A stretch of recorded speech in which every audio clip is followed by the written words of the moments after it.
one of the things you're probably noticing. Okay, can you hear us now? Yeah. Okay. Blah blah blah blah blah blah blah blah blah blah blah blah blah blah. There we go. Right. Okay. As you're probably noticing, okay, but it is a bit tinny. Okay. Yeah, that's not surprising. We have the air conditioner in the background. The guy right over there. Well, let's see. This thing right here, and I say. Okay. There we go. Yeah, that thing right there. Big old portable air conditioner. If it's too noisy, let us know. We'll switch to the lapel mics. Right. Also, we're faint. It's people are saying we're faint and tinny sounding. Okay. Well, we can take care of that. As you probably are noticing, I'm sitting over here, and Carradwin's sitting over there. And the last time you saw us streaming, I was over there, and he was over here. We have done a re-layout of the studio, and of course, whenever you move stuff around, Larsis could undoubtedly confirm this, that when you move stuff around, boy, does it make things go so getting quiet and tinny. Yeah, that's because the microphone's farther away. Right, so we're going to move to our lapel mics here and go to Plan B at the moment here. Hang on a moment, folks. B, we're prepared for this. Okay. All right. Okay, now we're talking through our lapel mics. How's that sound? Blah blah stuff and stuff. Yeah, blah blah blah blah blah blah blah blah blah blah blah blah blah blah blah blah blah blah. Okay, all right. We're still sorting out some of the sound issues because we moved everything. If you follow me on Twitter, you saw the photos I put up last weekend. We've moved everything. Right. Yeah. I got in my brain things we can do to make it a little bit better next time, but yeah, can't hear care. But then again, you don't want to. Yeah. Okay. Larson says bring it up 6-ish in the dB. 6 dB up. 6 dB up. All right. There we go. Almost almost a clipping. Not clipping. There we go. Okay. I'm still talking. How is that, folks? Okay, much better. 3B down. 3 dB down. All right, Larsis, you are absolutely. You're going to be at BaronEngel, aren't you, Larsis? Because if you are, I so want to shake your hand for the help you've given us. Yeah. Yeah, Baron is fine, Carradwin's quiet. That is, that's a new day. That is a brand new day there, so. There we go. Okay, like 500% better. All right. All right, so given that we're running about 30 seconds of loop there, okay. Yeah. All right, well, thank you. Yeah, Carradwin's still too loud. Yeah, exactly. Yeah. that is always true. Okay, I see. I am clipping. There we go. Okay. Click, click, click. Okay, Wireboss is good now. I can hear you both. Sounds good. All right. All right. Okay, hello, wire. Okay. Okay, it sounds like we're getting it settled out. This is going to probably take a little bit of, shaking it out and everything. Remember last time? Yeah. Yeah, video is easy. Audio is hard. Yes. Yeah. All right. All right. Balance for you too.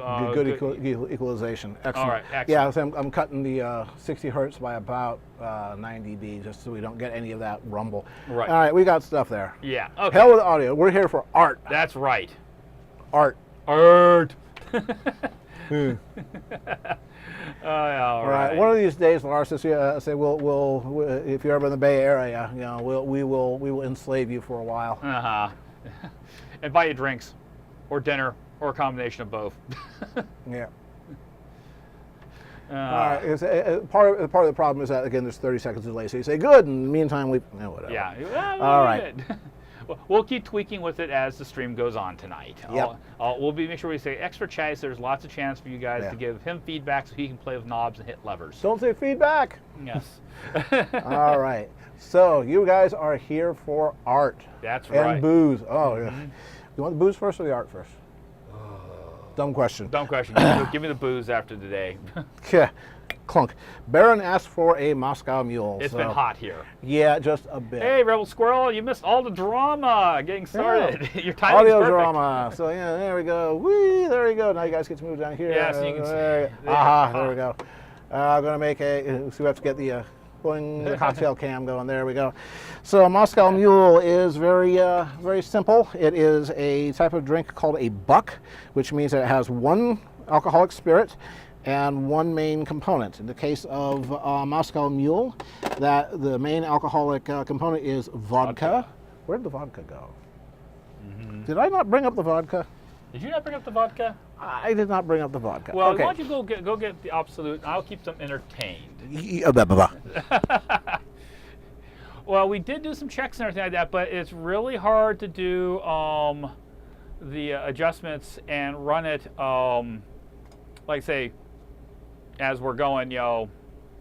And of course, especially when we have as much lag tonight. I did too have the vodka. It was sitting in the closet. Oh, okay, you had the vodka in the closet. Okay. All the vodka in the closet. Vodka in the closet. Excellent. Okay. All right. So this one's super simple. Click. All right. So this one is super simple. It is basically vodka, ginger ale, lime, and ice, and that's it. Yep. And it's great in the summertime when it's hot and you're thirsty. Which I'm hot and I'm thirsty.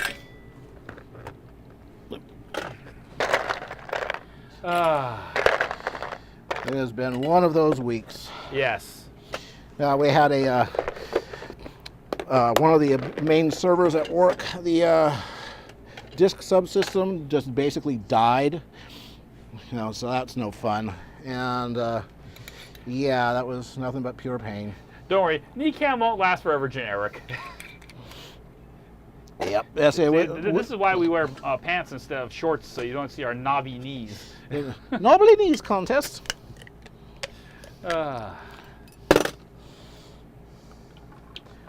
Okay, people saying they're liking the lighting, so good. Excellent, excellent. That's what we want to hear. Whoop. Here comes The lime. Important. You put the lime in the mule and you drink them all up. You put the lime in the mule and you mix it all together. I'm not quite sure exactly why, of course, Moscow, because they were trying to sell ginger beer. That was actually the whole reason. Was the guy who created the drink was an importer for Cock and Bull ginger beer, and he was also the importer for Smirnoff vodka. Indeed. In the 1940s, and he was having a terrible time to get people drinking vodka or drinking ginger beer. So he came up with this cocktail to basically find a way to make people want to drink this. All right. Yeah. So for you storage nerds, had a RAID 5, two drives died simultaneously. Yep. You can only afford to lose one. Yeah. So that was bad times. But anyway, that's over and done with. So I don't care no more. Yes. Tomorrow's a whole brand new week. Indeed. All right, so people want to see art, and well, you know what? Let's do go art. down to art. Let's see. Art is. Hey, there's some art. Bang. Art. Yep. Hit a milestone very recently on my Twitter. I hit 700, and initially when I hit 500, part of the thing that led to an awful lot of people deciding to follow me was I'd put up this Anthro Fluttershy yoga art, and Patina thought it would just be a great idea to have Fluttershy come and help celebrate the 500th follow. And then she thought it was a great idea for the 600 and the 700, and Patina has ideas all the way through 1,000. Past that, we'll have to see what happens.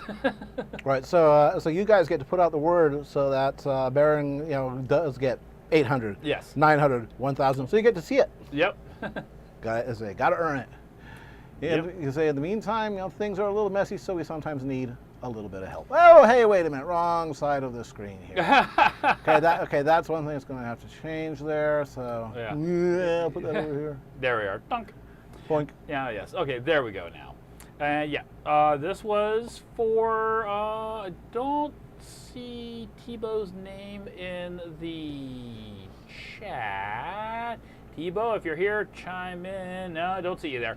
This was one of Tebow's Patreon rewards he wanted, and he wanted Patina done up as a little French maid, which she's more than happy to do. And she has a very large closet full of maid outfits and things like that, along with all kinds of other outfits. Just a few. Yes. All right. So It's one of her hobbies. All right. So I see it's something I'm going to need to do is to justify these things, but that's okay. So now we have wink, whip, boop. And along with doing the yoga pony stuff, I decided to do some kind of superhero type things to basically get me a bit more, able to draw dynamic action type poses. And I thought, well, one way to do that would be to do the power ponies. So that's what we got. And we've got Philly second here. And others. Oh yeah, others coming up. I've gotten 4 of the 6 done. Whoop. Bong. Let's see here. I'm trying to do some fancy stuff here on the fly. So if I go here, if I go here, I go over here, then I can go, bam, ha! Man, I'm good. And of course, another one of the Power Ponies, of course, is Mistress Marvelous, and that was actually the first one I did, and I put that up, and wow, did folks like that. So okay, what the heck? I'll do some more of these. Of course, now those are all now on the Smudge Marks Engel Works eShop, and if they don't sell before then, I'll be taking them to BaronEngel with me and selling them at the Clear Skies LLC Roan RPG table. I say part of this is to try and really get better at doing action poses, dramatic poses. So I had Zap there, do the classic 3-point, Tony Stark, Iron Man. I say the cool way to land from a jump. Right, great. As long as you pull it off. If you don't pull it off, then it's the great way to look like a complete dweeb. And we have Saddle Rager. Excuse me. Yeah, you're just full of bubbles. Yes. Yeah. So I noticed that you don't really have her hulked out. Mm-mm. I will probably actually do a second one of that, of her basically just the full Hulk smash thing. Now, who is this one? This is a character I've not actually met yet. I've only seen her on monitors that Bettina has been looking at in my my sleep. But I have found out her name. Her name is Charlotte Meadows, and she's she's supposed to be someone who's going to appear at some point in the future. What exactly she'll be doing, I don't know. I get the impression she may be in some kind of Anthro MLP tangent spin-off thing that. From them fighting herds, it's Arizona. Arizona's mama. Yes. Do you like my dress? Mm-hmm. And this is, of course, this is going to become very soon in my Dreamscape. And for all you folks that aren't following me on Patreon as patrons, yes, on tomorrow there will be some new stuff going up there on the DA. I'll be playing from DA, but if you've been following me on Patreon, you've seen, there's some new stuff that's happened, and there'll be some new stuff going up probably tomorrow. Yep. And Apple Bloom has a situation where she needs to get done up a little bit so that she can, look pretty for somebody. Do you like my dress? Yes. Do you want to give me the power of attorney? I guess. Yeah. Whoop. And saving the best for last. Mm-hmm. Tell us the story here. Well, this, for someone who's in the chat, Sylvan, who's one of my $50 patrons on Patreon, went and he saved and saved and saved and saved and saved and saved and saved and saved. You didn't show the other one of Charlotte, by the way. I'll have to show it after we're all done here. Yeah. That he saved up his Patreons for months and months and months and months and months. Because he wanted a really nice color piece. And of course, I've done some sketches of Marble Vein. You guys have seen them. And this is basically Marble Vein in color. She's not a terribly colorful figure. Well, she is oddly enough the color of marble. Yeah, she is. And it was a very fun lighting and setting type piece to do. I wanted to get that kind of, museum quality to it. And one thing, it's not a huge piece. It's 11¼ inches by 23¼ inches, which is big in some ways, but it is tricky when you start putting little details into the thing, like paintings on the back of the wall and everything like that. Yeah, that's the size of half of a business card. That landscape in the background. Yeah, 2¾ inches by 1¾ inches. Yeah. So it's a small, but I had to get the kind of hint and implied the carving of the frame. and the gold catching the morning light and the landscape, and then the shadows being cast by the frame onto the painting. Because if you don't do that, then it just doesn't look right. It looks like someone took a photograph and just like Scotch taped it to the wall. It doesn't look like a framed artwork. Yeah, I think I know who that statue is in the background. Yeah, I had to use some figures I was familiar with. And there's another one. I had to use some figures I was familiar with. Yeah, that's Carol. And then going back to the main piece here, of course, that's our artistic hero as the main statue. Yeah, so we're gonna have to find out why she's so obsessed with you, with you weirdos. All right, we have one picture I missed in the original, the original thing here. Let's go here, properties, and browse, and then I go back to here. Okay, and then I say, boom, bam, come on, bam, there. And another one of Charlotte, and this was once again another image that Patina was looking at on a monitor, going, okay, yeah, and just typing little notes on the side and everything. And it's kind of like a prequel. I get the impression this was actually the picture would go before the picture of her in her night shirt and everything like this. It's like when she's getting ready for bed. I think this is like the third or fourth picture you've done of her? Third. Okay. Well, actually, that's the fourth. The third, traditional media, and I did one quick digital sketch one evening of her. All righty, and bam, and then we'll go back to, all right. Okay. So, before we go much further, we need to get our duty done, and our duty is to the sponsor. Ba-ba. That would be University Art. University Art is a local Bay Area and Sacramento area art store chain. Bye-bye, Agni. Yes. They have a store in San Jose, Redwood City, and Sacramento. High-end framing. High-end framing. Yep. This is one of their many jobs that I've had done by them for me. Exhibit A. Yeah. And they were gracious enough to put with me for almost 20 years. And then after I broke out and went on my own as a freelancer, they approached me about sponsoring, helping support this stream, and the help they give me does make a difference. The rest, they say, is history. Mm-hmm. Yeah. So we actually had one of Baron's former coworkers on last week's show. That was Jaya King, and she was the one who was doing artwork with blowtorches and beeswax. Mm-hmm. And we hope to have her back on the 14th of October. And we're going to have another one of your, was your former manager? Assistant manager. Assistant manager, yeah. Yeah, Jeff. Yeah, Jeff Bramschweiber. He'll be on September 30th, and he will be showing you guys how ancient Egyptian artwork was done. Yeah. He's going to show you guys how they use the different pigments, how to work with the parchment, and things that we take for granted. When I'm working here and I did do some painting, I go grab a brush.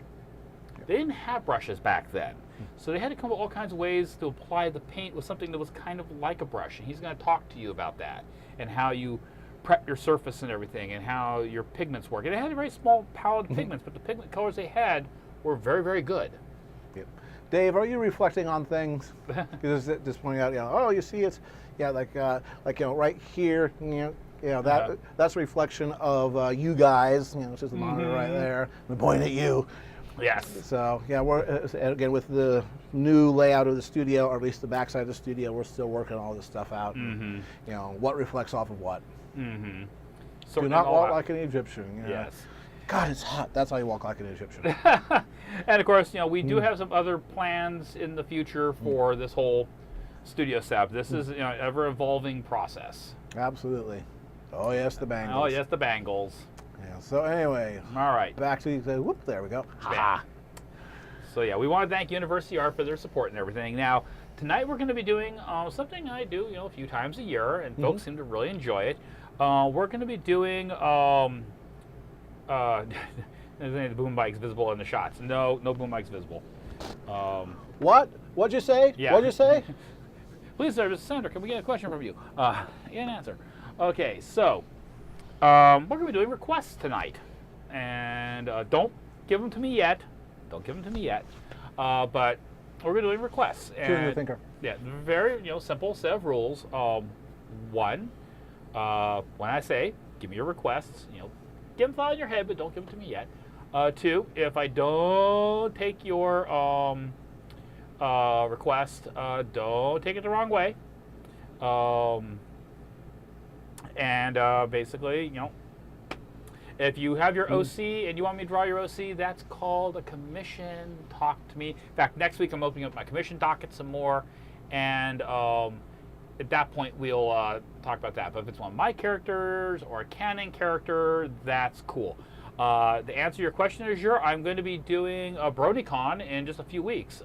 He's not in the stream yet, but Clear Skies, who is actually the creator of the Roan RPG, is a regular here, and I'm going to be at his table. Excellent. All right. Rule 3: if Baron doesn't do your suggestion, be a good sport. Yeah. All and right. if I do your sketch, that does not mean that I'm going to mail it to you or you own the piece of artwork or something like that. I have simply sketched your idea out, and that's as far as it goes. Yeah, if you want to have it, well, there's a website called smudgemarksunderworks.com where you can We can make arrangements. where you can feed him on. Yeah. Because basically, for some of you folks, maybe relatively new, this is how I pay my bills. Based on coming Patreon requests, I'm going to be working through some of those this week, try to get some more stuff done.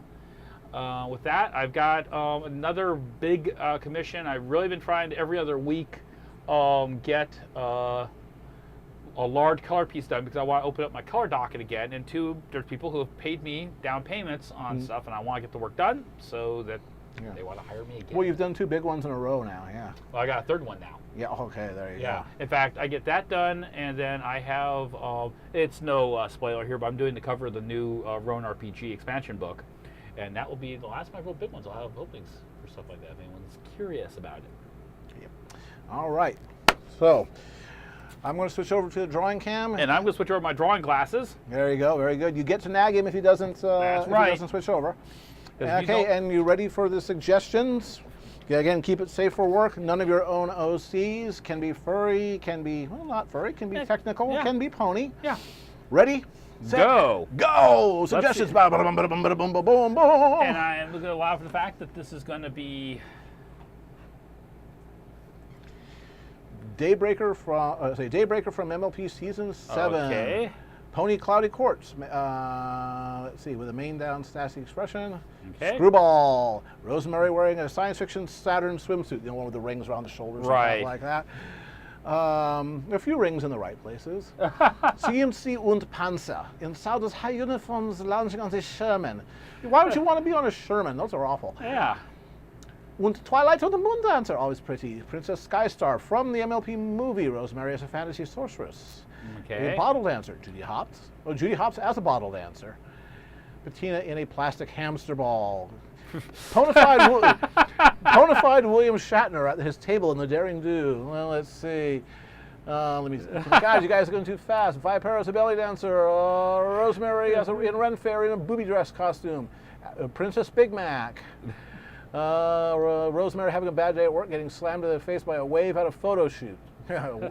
Yeah, I say wet pompadour. Ruby Pony, Skybrush and Patina going to BaronEngel. Skybrush pole dancing. and getting flung off. Yeah. Yes, flying off into the Twilight Sparkle meets Golden Fraggle. Human Twilight meets Human Patina. Alicorn Big Mac is being awesome. Again, more Bonafide William Shatner. A hut lap dancer. I think no. Actually, I think good old Bravo. We can always count on you. I think I kind of like the Shatner's character from Perfect Pair. That would be I haven't drawn the character, so this will be a first time. Yeah, there we go. It's sour as the expression on your face. God, he did a good job. Oh, by the way, folks, it's been long enough. You've all had a chance to see them.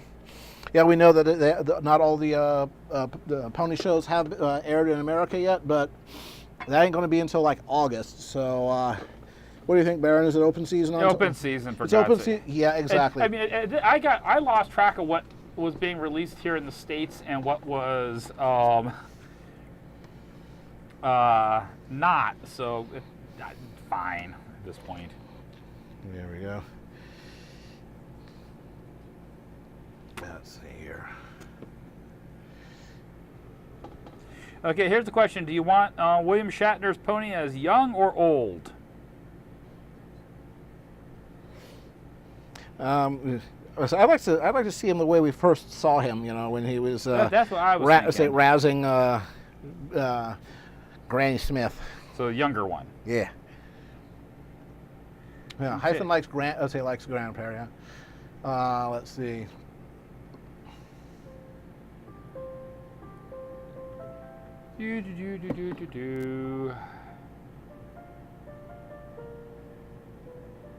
I have to admit, I'll give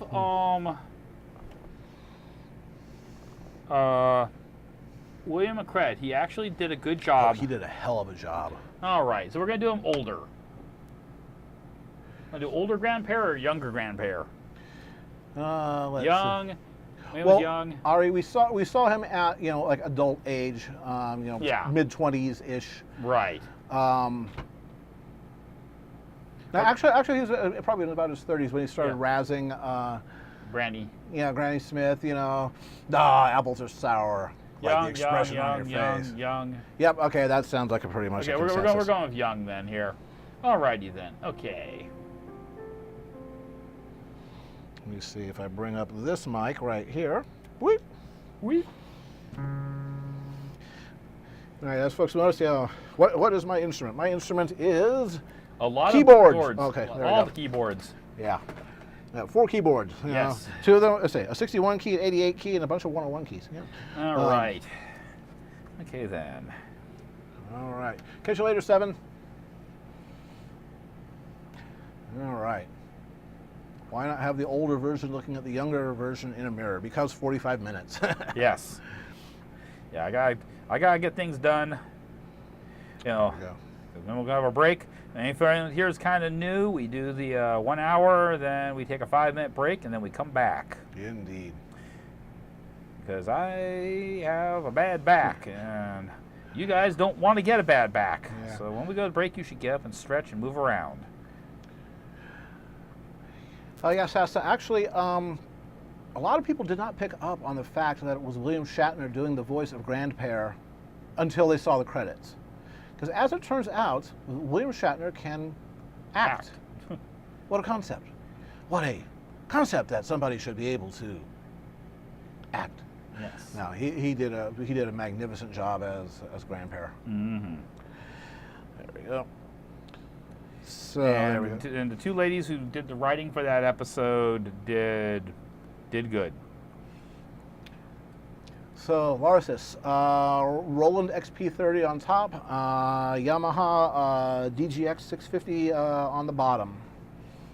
The Yamaha is the electric piano. It's got fully weighted keys. It actually, if I remember right, actually has inside it, little hammers that are actually striking strain gauges. So it feels just like a real piano keyboard. Although the XP30 is an older synth, it's one that I like.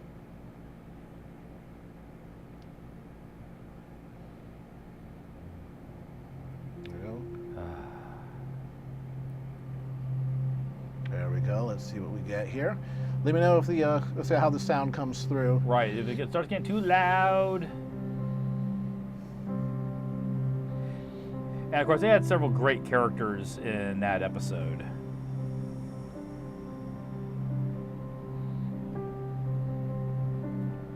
Love the charcoal vendor. Yes, it is a little bit on the. Actually, the exposure is a little bit high on that one. I'm discovering all kinds of things that I do not like about the Logitech drivers.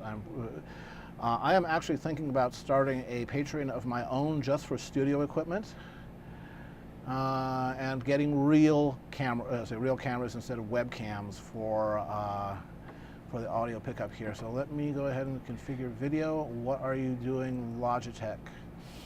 You have the exposure set way too high. Auto off. Off. Yeah, Kieran's here considering doing his own Patreon because, you folks really enjoyed having, Jaya here. Yeah, I know. Yeah. We remember we got a 45-second delay. Yep.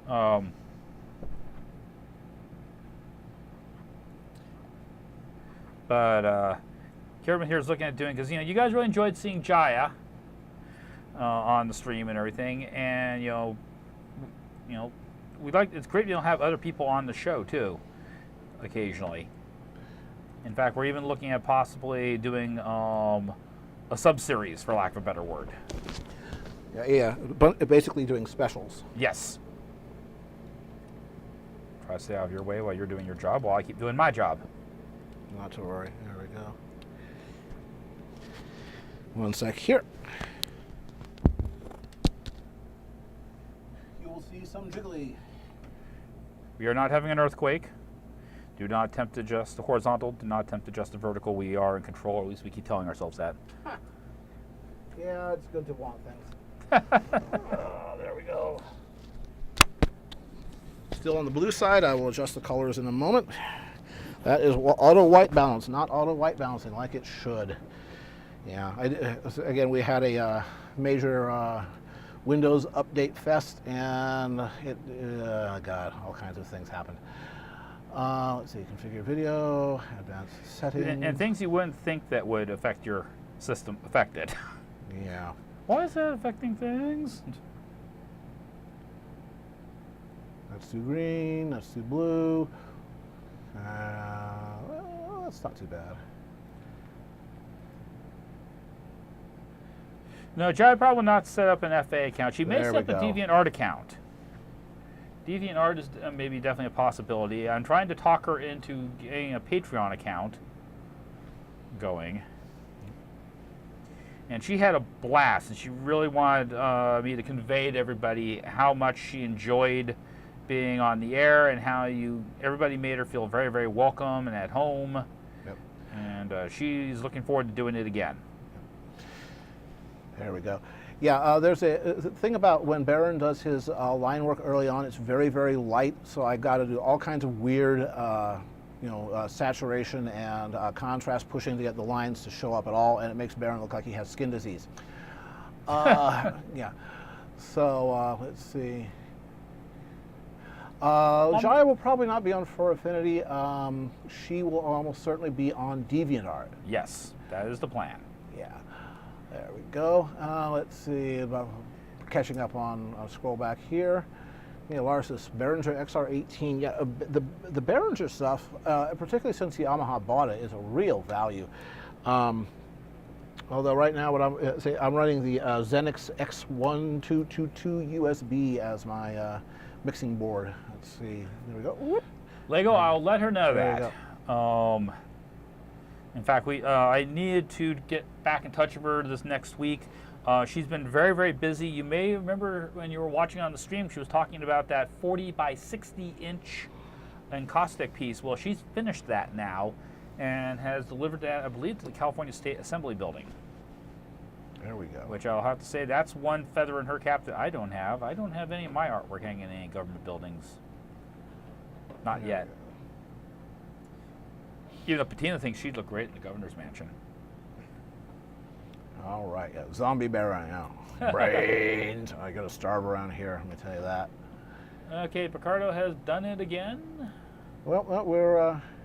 Yeah, that time it was the chat that died for a moment. Oh. Although it looks like the stream uplink is good. Okay. Yeah, stream uplink is good. So, yeah, I bet you Picardo is doing some network maintenance, and I bet you they're rebooting their routers, one by one, and just hoping for the best. Yeah, believe me, I know how that works. I get the impression there's an awful lot of network adminning, which comes down to roll the dice and pray. It can be that way, yes. I mean, you don't want it to be, but particularly if you don't have a full-time, dedicated, really good staff and really, really excellent infrastructure, meaning throw money at it, lots and lots of money. Picardo is a lot of things, but they are not a rich organization. They're operating on a budget. And so you gotta just sort of hope sometimes. And also pray that no backhoes come after your cables. Oh yes, the backhoe is the natural enemy of the internet. All right, let me see if I can tweak that drawing cam just a bit more.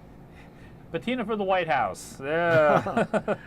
Truth be told, I don't think she would want it. She would actually She's too smart for that. She'd find the job too boring and constraining, and not in ways that she finds interesting. All right, let's see. Let's bump exposure a little. Okay, now we got the basic lines in here. We can start typing. Too much? Not enough. Too much. Let's boost the gain. There we go. Oh, that's better. That's better. There we go. All right, your skin disease is cured. You no longer look blue. Okay, I don't look like a blue blood? Yeah, not that's a blue blood. No. Oh, really? Yeah, there you go. Maybe challenge Baron to put Patina in something that doesn't look good. Yeah, baggy army fatigues. I've put her in BDU pants before. Yeah, well, yeah, but that but almost if I remember the piece in question, it was a Daisy Duke on the top. So you know. Oh no, it was just the shirt wasn't buttoned. You can see her bra. Yeah. Do you mean the system is down? The system is down. Boop, boop, boop, boop, boop, boop, boop. Homestar Runner reference. Yes. Right there with the websites down. Yeah.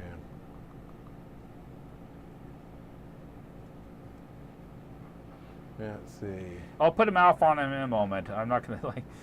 Oh, he has mouth and he cannot scream. Yeah. River Coon. They're not quite as current, but YouTube has the same shows as well. Smudge downloads them from Picardo and then cuts out the intro and then pushes them up to. And also cuts out all the intermissions because you guys can just pause the video anytime Yeah. you want to go get something to drink. You don't need a 5 minute to go run to the bathroom, and it makes them a lot shorter.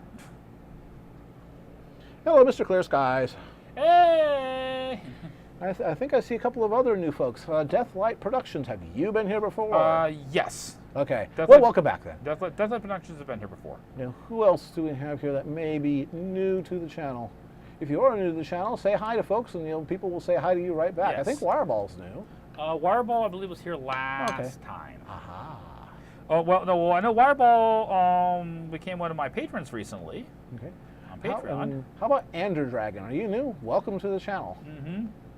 Kit Kasuni. Yep. Hello. It's a Kitsune kit. Yeah, you have to assemble all the tails yourself. No batteries included. No batteries included. Welcome. There we go. So what do we think of the Morocco's Modern Life tease at San Diego Comic-Con? Have not seen it. Yeah. What's the deal there? Are they making a movie out of it or bringing back the series or something or what? I like Rocco's Modern Life. Definitely not for kids. No.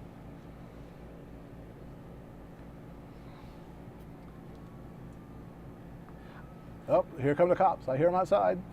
Not my fault. Wireball is second to new. Okay. Yeah. Seeing new other folks pop in. You know, hello 505. Are you new? I think I've seen you before. If so, welcome back. If not, welcome. See, welcome. now he has a mouth. Yeah, there you go. There you go. Yeah, he has to look. Yeah, he always has that face that looked like somebody just had gas. Yeah, the phrase that I remember growing up as a kid was "weaned on a pickle." Yeah. Ugh. Yeah. Yeah. Was the phrase that people would use. Weaned on a pickle. Yep.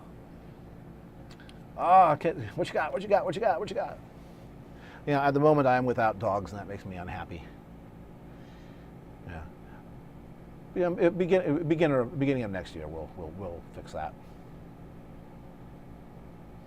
Lego, go ahead and post links as long as they are safe for work, and don't spam like 10 million of them. Yes. Yeah.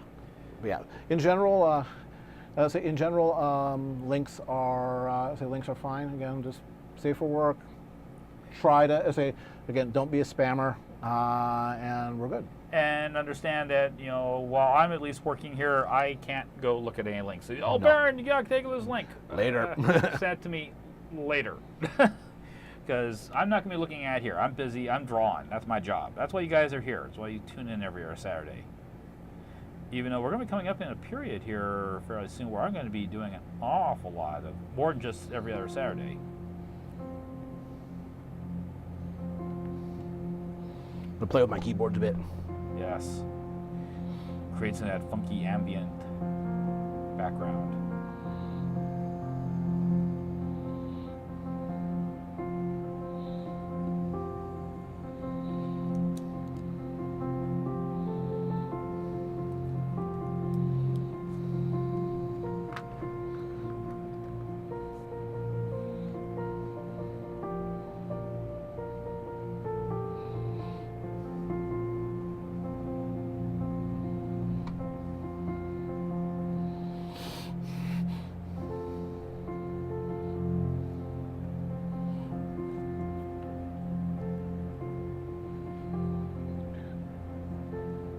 NetFox, I don't think we weren't doing a raffle. It was just No. a suggestion thing, and it was Grandpa Pair, Grandpair, the William Shatner character from A perfect pair. from the Perfect Pair episode. Yes.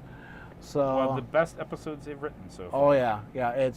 It's fighting with hearth-warming tale and amending fences on the top of my personal list.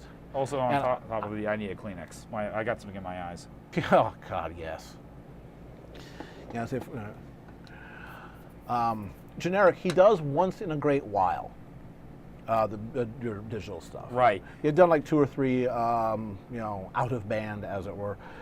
I'm going to re-add the capability to do that here, but since we've never done it, here I haven't considered it a priority. But yeah, Also, I need to have you come over at some point and make sure I've got certain things installed correctly as far as the overlays and everything like that. So Yeah. it looks a little bit nicer.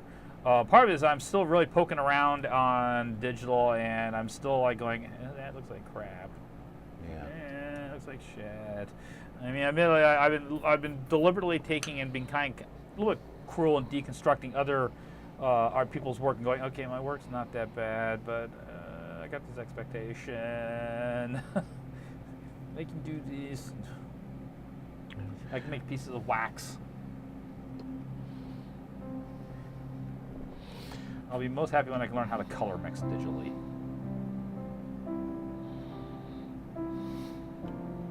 Yeah, D minor.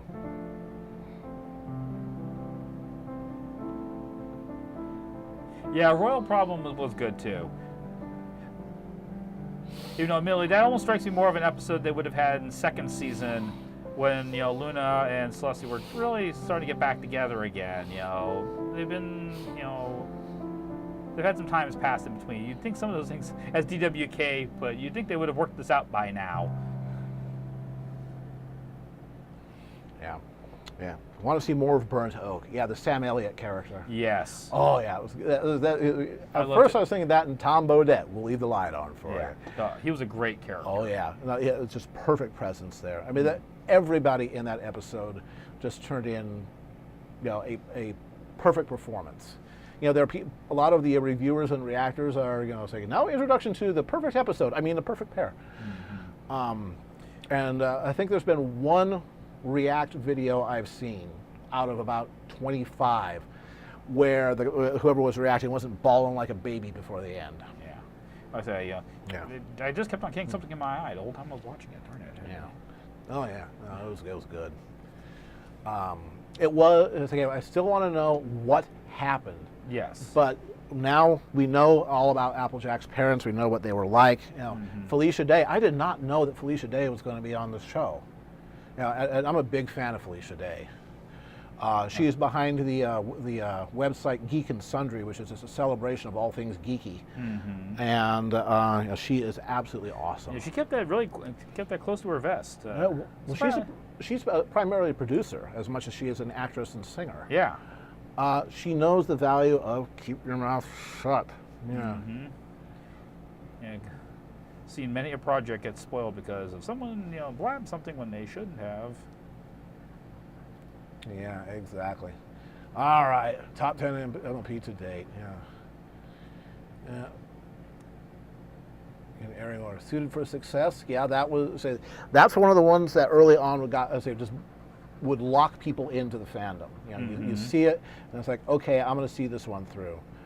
Hearthwarming Eve, the original Hearthwarming Eve. Again, that was all about backstory. We like backstory. Magical Mystery Cure, yes. When Celestia first sang, I totally lost it because I had wanted Celestia to sing. I had wanted that so bad. I mean, I'm a huge Celestia fan. I have to admit, one of the ones that did for me, at least as far as really liking the character, was Dog and Pony Show. Yeah. That was the one that taught me that, Rarity, she's got backbone to her. Oh yeah, absolutely. That was something that DWK puts. The hard hat with the great big bow on top. It totally encapsulates Rarity, girly and frilly, but hard as nails underneath. Yeah. So Magical Mystery Cure. Okay, then Tradia. I enjoyed that. A lot of people just find Tradia boring, but I like that. It was just a well-constructed episode. A nice character piece. Exactly, and good depth to the to everything. Yeah. I actually kind of like Sleepless in Ponyville because I thought it was a good growth piece between between Scootaloo and Dash. And Yeah, that was a good one. And it was one of the episodes that showed Dash maturing and becoming more the character she is now compared to what she was in season 1. Right, it was a turning point. Yeah. Yeah. Slice of Life, yeah, again, you love it or hate it, but most people these days recognize it what it is. It's a gift to the fandom. Amending Fences, yeah, that's, I think that's still my all-time favorite just because of the real life impact, that it has. Getting people to reawaken old friendships. I mean, I've seen people who are not into the show who will just walk by and see it and go, what's that? And they sit down and they sort of watch it for a few minutes and go, excuse me, I have a phone call to make. Hearth-Swarming Tale by Mike Vogel. Oh, yeah. And of course. Oh, with Eldritch Abomination Luna. Oh, yeah. Yes. I would also have to say I could appreciate Stranger Than Fan Fiction because that, episode 100 was a love letter to us, the fans, and Stranger Than Fan Fiction was the writers getting something off their chest that they needed to do. Yeah. Let's see. What else we got? All right. We'll see you later on, Monkey. Hope to see you back later on tonight. Yeah, Hearthswarming Tale, Saddle Row Review. I love the structure of that. Yes. Yeah. Again, it's just that it shows what a show like this can be. You don't have to follow the traditional 3-act, thing. And I love the opportunity for like a gazillion Easter eggs. Yeah, and I also one that was kind of neat that showed them kind of spreading it out and trying some different stuff was Mystery on the Friendship Express. Yeah, the mystery. Yeah, where they did the different film styles and everything like that in Pinky's overly active imagination. Yeah. Technical questions Sakana has. What's the horizon line on that particular piece? Basically, what's your camera height? My camera height is. Hang on a second. Let's go. And and we're going here, and we're going out to here. There's my thing. There's my horizon line's about right there. Yeah, kneecap level. Yeah, about kneecap level. So that's where I'm setting up at from my point of view and everything. Yep. Generic, yes, I have read that. The things Mr. Welsh can no longer do during an RPG. Yeah, that was. Let's see. What else we got on Cat's Paw's list? Stranger Than Fan Fiction. Yeah. Again, as like you mentioned, that was good. There, the perfect, and of course, the Perfect Pair. Almost certainly the most awaited story in the program's history. Yep. Well, that alongside of Rainbow Dash becomes a Wonderbolt, which could have been written better. We'll just leave it at that. I did like testing 1 2 3. I did enjoy that one. Once again, it was. It showed the difference in personalities between Twilight and Dash, and the fact that Dash isn't stupid, she just does things differently. I did actually enjoy the episodes with Tirek. Yep. It was kind of nice to watch Twilight go all Dragon Ball. Oh, yeah. Yeah, and I still so I forget the name of the episode, but it was the season closer for season 1. The Grand Galloping Gala episode. Yes, best night ever. Best night ever. The reason for that is that it was the first time that they had, the big full chorus, full symphonic musical.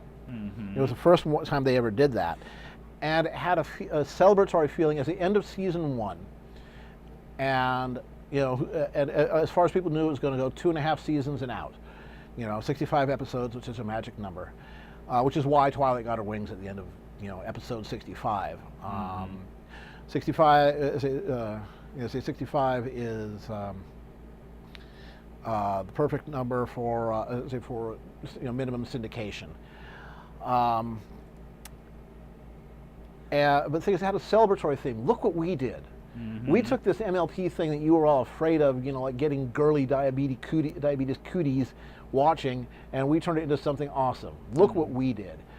And it just had that feeling to it, this triumphant, Yeah. And again, it was low key compared to the more recent episodes because now they have a budget, But still, So again, it's not on my top 10 list, but it's well, definitely on the not top 10 best list, but the top 10 memorable. And besides that, it had that wonderful line from Celestia, "Run." You're going to love me. Yes, you'll be seeing this in your nightmares.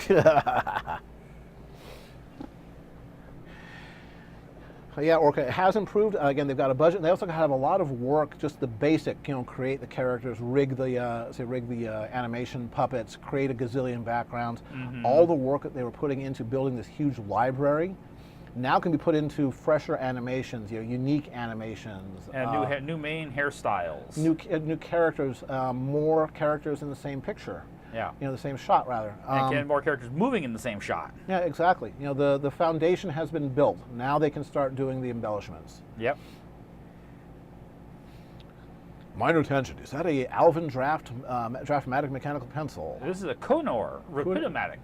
Yeah, that was the one that you found in the parking lot. Yes, I actually found this when I was still working at University Arts. Someone had dropped this one day out in the parking lot, and I gave it a good home.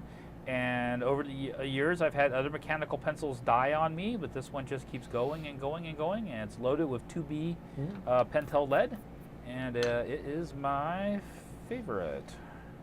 And it's what I do probably 90% of all my graphite pencil work with. Yep.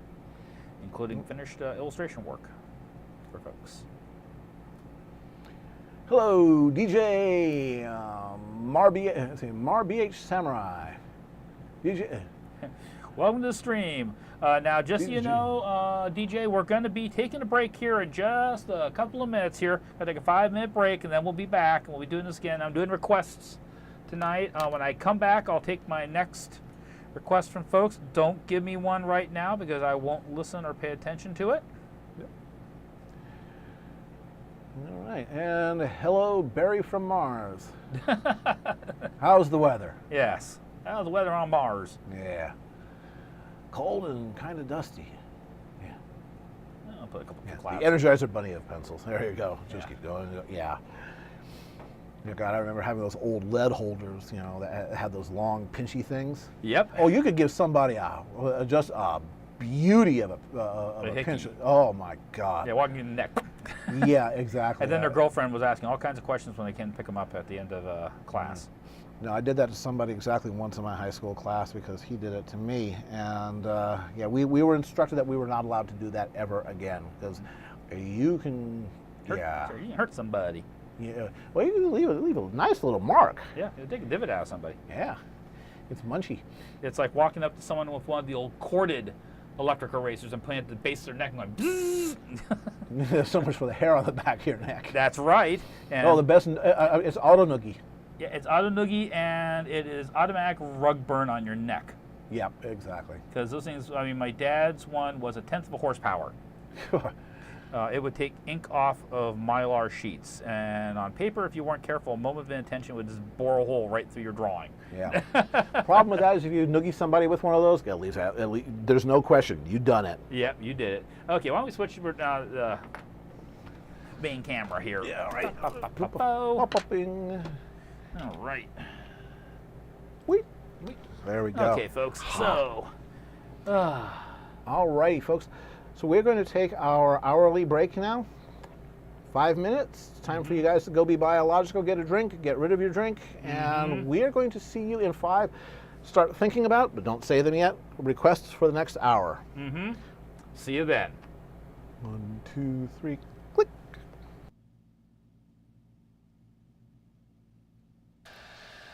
In theory, we're back. Yes. Okay. Now we've Back on the main mics. we did some tweaking during the break. See if this helped any. Let us know. Yeah. Or if you prefer, we'll go back to the lapel mics. And we'll keep totally up to you guys. Yeah, we'll massaging this, however this works out. And basically let us know. I'm going to basically just ramble on for the next minute or so to give you guys enough time. The way you normally, yeah, okay. Blah, blah, blah, blah, blah, blah, blah, blah, blah, blah, blah, blah. Do we still sound tinny and quiet again? Yep. Mics are quinny and tight again. Okay. All right, then we're back to lapel mics. Okay, we'll need to sort this out. There we go. All right. Okay. Just that easy. Yeah, we're back to that again. Okay. Yeah. Yeah, so we'll figure it all out eventually. Yeah. All right. In the meantime, these work just fine. Fine. Your little rubber ball's falling off, by the way. God, no, man. Yeah, you lost your little rubber ball. You don't have to tip off your cane, sir. I didn't notice there. Yeah. All right. Okay. Okay, so we're. Good night, Sylvan. Thanks for tuning in.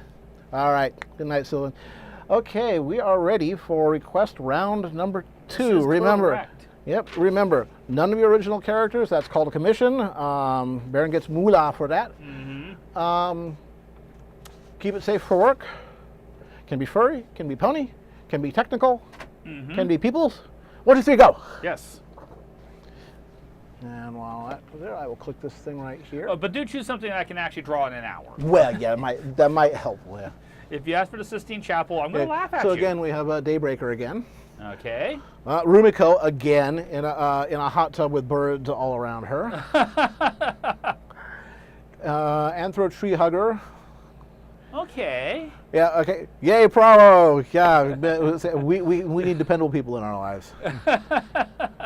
Fluttershy meeting African animals. Fluttershy in Africa. Yeah. Mm-hmm. Ball dancing Patina melody. in a Navy flight suit in a Grumman F-14 Tomcat. Unless she's like her 5-foot-tall version, she could dance around outside the intake of the Well, engine. one of those little tiny RCs, yeah. Or a little model, yeah. Yeah, they're riding a quadricopter. Yeah. Yeah. Nick Wilde or Judy Hopps at a Royal Masquerade Ball, or Celestia caught with her hooves in the cookie jar. Again. I thought you wanted to. Scootaloo in a tiny airplane. Okay. Funkatown Luna, yo. Rule 63 Cherrick. And Anthro Daybreaker. That's two Daybreakers. Yeah. Yeah. Concierge Pony. Mm-hmm. But I didn't do anything. Keep it anyway. A dire Teletubby. Yeah. Okay. The thorax pretty great. With Flurry Heart. Yeah. Anthro Daybreaker and our Daybreaker. Skybrush smacking into an apple tree during early flight training, or getting eaten by the kite-eating tree from Charlie Brown. That fortunately did not happen. Twilight playing Cards Against Humanity. Ew, you can't say this. Yes. Yeah, I remember a episode of Will Wheaton's Tabletop where They played it. Where they played it, and one of the gals on it had never played Cards Against Humanity, and Aisha Williams is one of the. She's a comedian, very good one, Mm-hmm. and it was raunchy. And that other gal, I forget her name, but she was just like shocked. Yes. Yeah. I kind of like. I haven't done Daybreaker, and doing her as Anthro might be kind of interesting. Go for it. Yeah. Okay, we're gonna do for this one. We're gonna do an Anthro Daybreaker. Yeah. All right, so that means we're going to be going to portrait format instead of landscape. I'm now changing my glasses so people cannot yell at me. Oh, we'll yell at you for other reasons. I steal your thunder. That's fine. You can still yell at me for other reasons, but you can't yell at me for this. And more importantly, my wife, when she's editing these videos, will be very proud of her husband because her husband's using the right eyewear. Yeah, Rarity visits a heavenly body. Maybe next time. Oh. Shift it down just a little bit. Yeah. Are we still in camera view? Yeah, Scootaloo. Yeah. Yeah. Scootaloo's Pimp Daddy. Yeah, and I can adjust the camera to get the top half. Let me zoom out just a little bit. Let's see. That would be going over here and going. Whoop. Clicky clicky. Yes, clicky clicky. We do clicky, I clicky on things. this thing. No, that's that. How about okay. props? All right. Now how are we gonna adapt this? Configure video. Give me a moment here. Hey, Funds, glad you could join us. We'll zoom out. Okay. Let's think about this. Think about this. How are we gonna There we adapt go. this?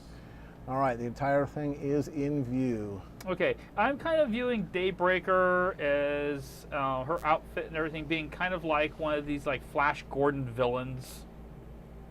Oh, with the super high collar, Ming the Merciless? Yeah, also too, the armor's not at all practical. Of course not. Yeah, Of course not. Remember, she's the stronger, brighter, sexier, sassy. sassy. Yeah. I'm sorry. I'm pretty certain that Celestia can be just perfectly sassy when she needs to be. Oh yeah. Well, again, she has a sense of humor that's very dry. Yes. Oh, one of the things I did love out of Celestial Advice, I still think Despite, remember, this is Twilight's fantasy. There's no wrong way to fantasize. It's like, Well, thank you. I say thank you for permission. yes. And Okay, Celestia, brace yourself. 1, 2, 3. Oh my God, I didn't mean that. Yes, and that, at that point, Celestia became Patina's favorite pony. Yep. Oh, thank you for the validation. Yes. Thank you for carte blanche. Ah! Hey, Luna, watch this. Yeah. Oh my, we did not know such things were possible. Yes. I'm not bald enough yet for that generic. He still thinks I should be Ming the Merciless. No. Flash. Ah. Crasher of the internet. Dun, dun, dun, dun, dun. It doesn't carry as much weight since Flash is kind of fading. Just a man with a man's courage. Oh yeah, Freddie, we knew what you were on about. Oh yeah. Let's see. Never here. saw Queen live in concert, but I understand they did a heck of a performance. Well, Freddie Mercury was pure energy. Yeah. No, Sakana, I did not say fappier. I would never say fappier. You will never hear the word fappier coming out of my mouth. If you hear fappier, then that's not me, because fappier is not a word that people should be saying. So don't say fappier. Yeah, I mean, I'd be shocked if you said fappier, Carolyn. Yeah. Really? DHX knew what they were about when popping out all of these waifus. Sounds like you're channeling your inner Uncle DWK. Yeah, you there. Yeah. Oh yeah. There'd be a heck of a person to have a guest. Holy heck! Yeah, oh yeah. He'd be a heck of a person to have as a guest on the show. Yeah, but he's one of those people who doesn't want to show us. Oh yeah. Show a visual. Oh, that'd just fun to be if we could do like some kind of like phone interview. Oh, there you go. That is correct. I am not Max von Sydow. I do not. I do not have the shiny bald pate, or that particular kind of presence. I wouldn't mind, but no, that ain't going to happen. It might be kind of handy at work occasion when you explain to someone, "No, I told you not to do that," for the fourth time. Today, the word of the day is not fappier. Do not think the word fappier. Do not internalize the word fappier. Yes. Yeah, Freddie was something. Yeah.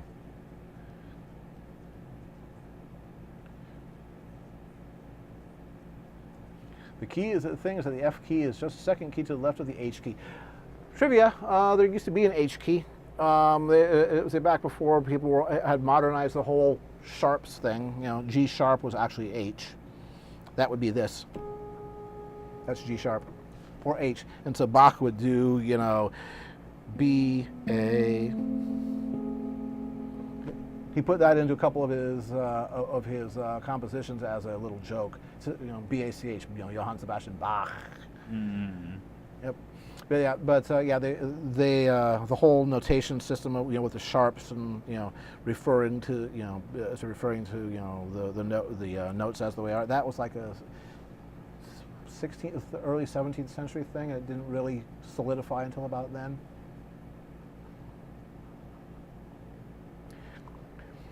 Yep.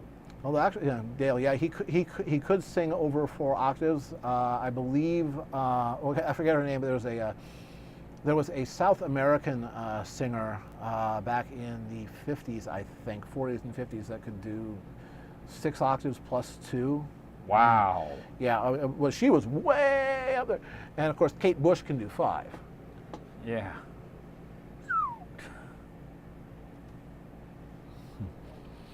P-A-C-H. Sounds like it's a soundtrack to a creepy movie. Especially one of those 1970s. So how's the sound quality on the music coming through, including the synth, which I'm putting into a little monitor speaker and then micing it. Yeah, how's There's that the all coming synth. through?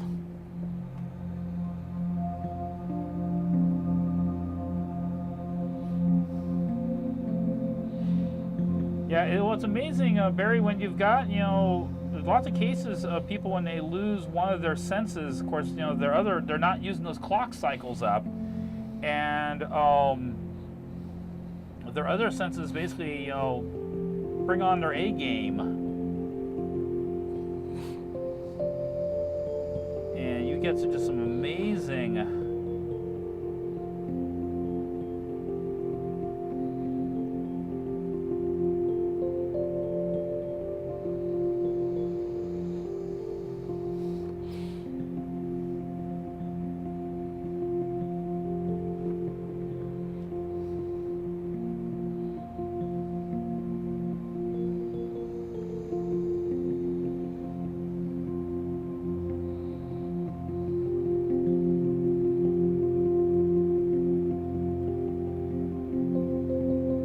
Especially, and if you're born blind, you know, once again, you know, your brain's not using all those clock cycles to process.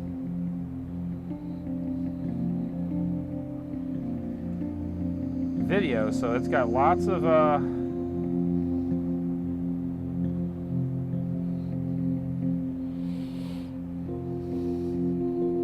and it just also shows the ability of, you know, humans to overcome adversity.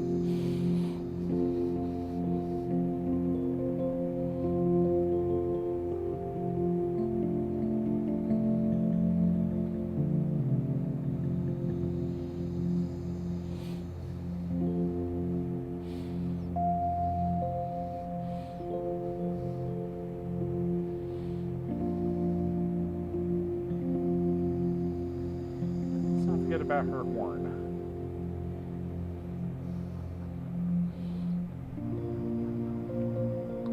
All right.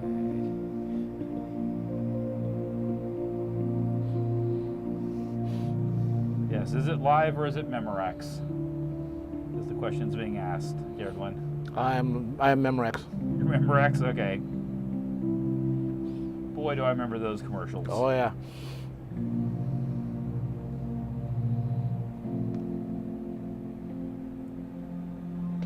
Yeah, this sort of this headdress is just so Flash Gordon. Oh yeah.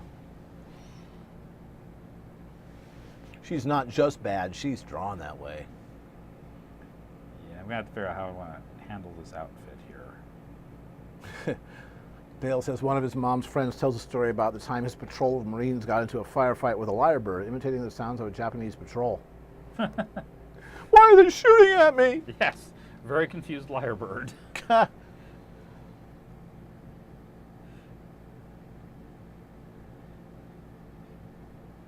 Marines are big meanies.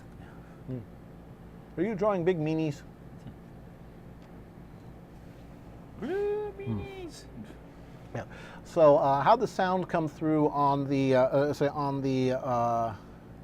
that little musical torture I just put you through? It's probably not being picked up very much by the directly by the mics, but I've got a secondary mic right in front of the studio monitors, so maybe that can help. How did it come through?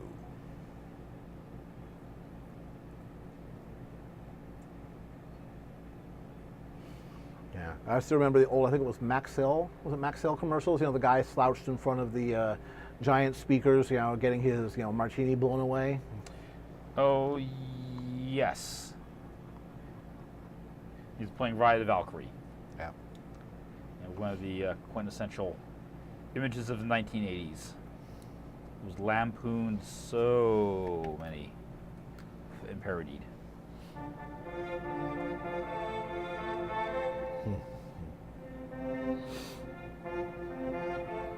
Yeah. Too many trumpets. Now I mostly use the upper synth here for say for drones. You know, just stuff where I can hit a note, hit the sustain pedal. You know, I got two sustain pedals here, so it's a 4-limb thing, and then just work within, you know, I would say just a narrow set of chords, so I can go, oh, I don't know. That's a little loud. There we go. How about, here's my D. D is the My Little Pony key. You may have noticed that if you're musical, most of the songs in My Little Pony are in the key of D. I suspect that's where the actresses and actors' vocal ranges overlap, so everybody can sing in D.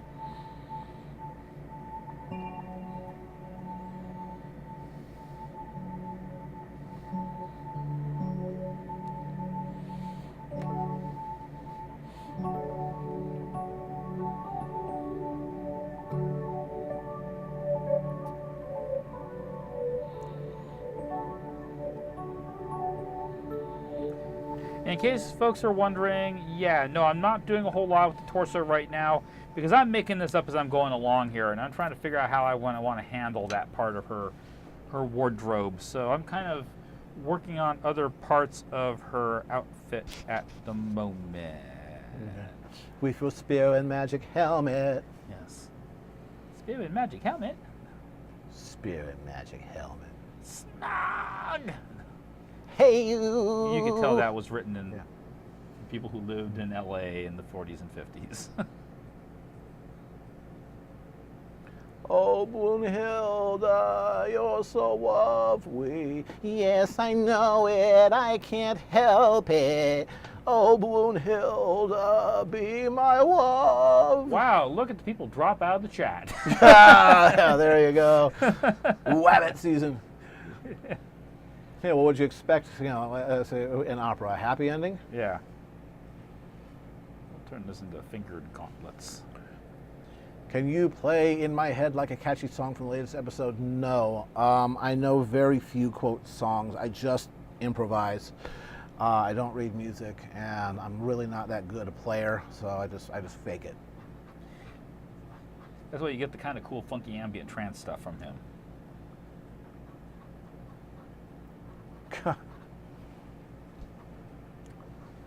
Here to talk about somebody on guard duty in the B-52 flight line and kept hearing the electric motor running in pulses as he was walking up and down the flight line, as he paced his guard duty. Then he noticed the quad 50 tail guns on one of the B-52s was tracking him because they had forgot to turn off the auto, the radar, the tracking thing. Yeah. Oh no, that'd be kind of a. Boy, I'm sure glad they unload those and put the safeties on. You did put the safety on, right, Sarge? Yeah. Well, if they had, you'd never know, because it'd all be over. Yeah. North wind blow, south wind blow, typhoon, hurricanes, smog. Yep. Oh yes, old conjunction junction. Conjunction junction, what's your function? Hooking up phrases and shit like that. Yeah, it was funny when my wife Smudge was going to CalArts. The guy that was the animator of that came and actually spoke at the school, and he commented on the fact that they had thought that the program had been just had failed. It hadn't achieved its. But if I look over here occasionally, I'm used to the camera being over here now, so I'm getting used to looking at you guys over here. Yeah, we mirror image the whole place. Right. Yeah, it gives me about 2 feet more room to work on that side because I can.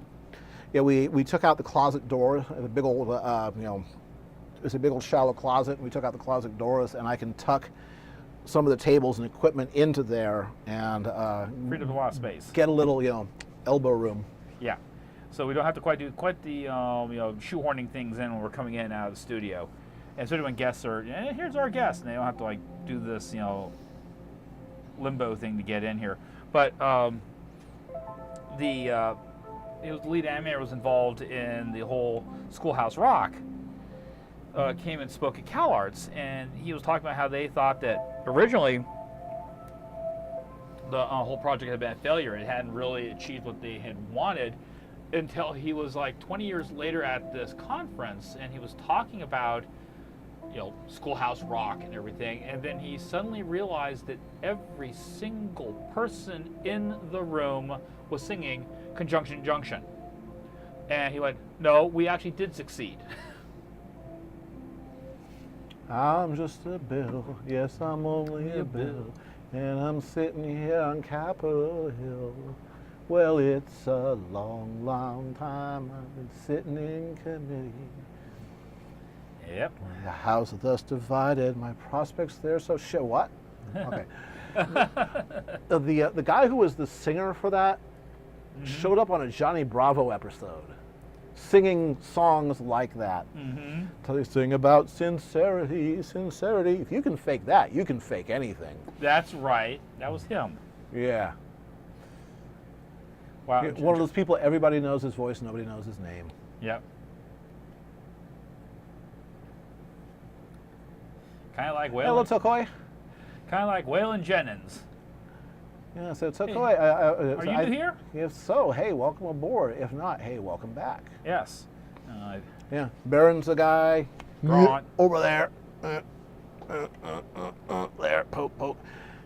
And I'm the guy that's right here. I'm Kerwin. He's Baron. We're all we make art. He makes art. I make silly comments. Yes. Yeah. Oh, actually, I'm reminded. It's about time we should probably do our duty. Yes, we should. Yeah. And once an hour, we have agreed You said duty. to duty. Yeah. Yeah. Beavis, we want to thank our sponsor, University Art. Yeah, University Art. Yeah, cool. University Art, they're our sponsor. I got text message here. Mike's going to kill you next time you go in. My sponsorship's been canceled. Yeah, there you go. Yeah. No, seriously though, University Art Yeah. is a local Bay Area art supply store that graciously helped sponsor this stream. So we like to thank them, and hopefully High-end framing, museum quality stuff. I just said hi. Yeah, Hi. cool. And now they have stores in Los Angeles. No, they don't have stores in Los Angeles. They have stores in San Jose and Redwood City and Sacramento. And again, if you need serious art supplies, if you want art instruction and seminars and workshops, if you want really good framing, that will last 100 years, you go to University Art. I do. They do all my framing, including all of the stuff that Baron has done for me. I think behind you. Yeah, that thing is over there. Yeah, over the shoulder. Whoop, over the shoulder shot. Woohoo! There you go. Aha. Let's hear. Carolyn, Baron's cam could use more red. Unfortunately, if I adjust that, then it will screw up the color balance on the main one. It's one of the limitations on the Logitech camera drivers. And this is why we're looking at that Patreon. Oh, that's too blue.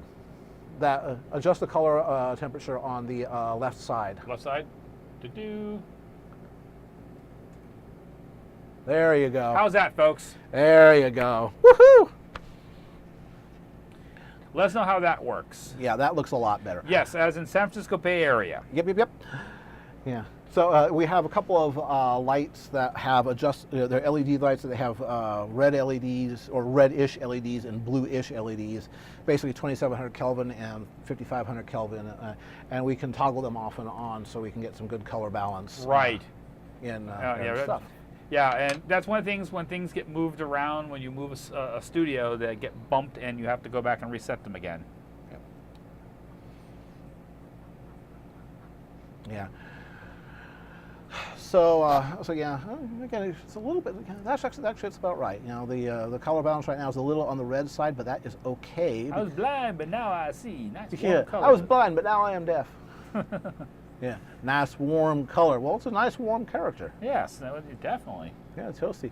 Oh, JJ, as the guy that did Ask Princess Molestia, is now doing an Ask blog for Daybreaker. Yes. And so there's going to be, it's still JJ, so there's going to be a lot of butts. And he will always go right up to the edge and then stop. Yep, He's good at that. Yep, he knows how to tap dance. So check it out. I think it's, forget the name of the Tumblr. blogger. Yeah, it's a Tumblr. Yeah. I'm following it, but I can't remember it off the top of my head because I got this bookmark. Okay, click here. Yep. I'm following when something new pops up. Ding! Hey, look, there's new JJ.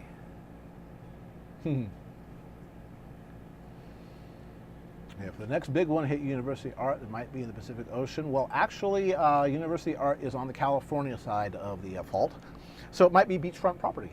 Yes. Liquefaction might be a problem, but... Nice warm studio. Well, actually, today it's not bad because we're able to run the air conditioner, and with the lapel mics, are you guys picking up the hum of the air conditioner in the background? Yeah, because we are Ask running. Solar Destroyer, that's the one. Yeah, oh, yeah, Cal Payne's helped writing it, yeah. Yes. Yeah, nice. Just like he was helping with Ask Princess Molestia, if I remember correctly. Nice. Yeah. Yeah.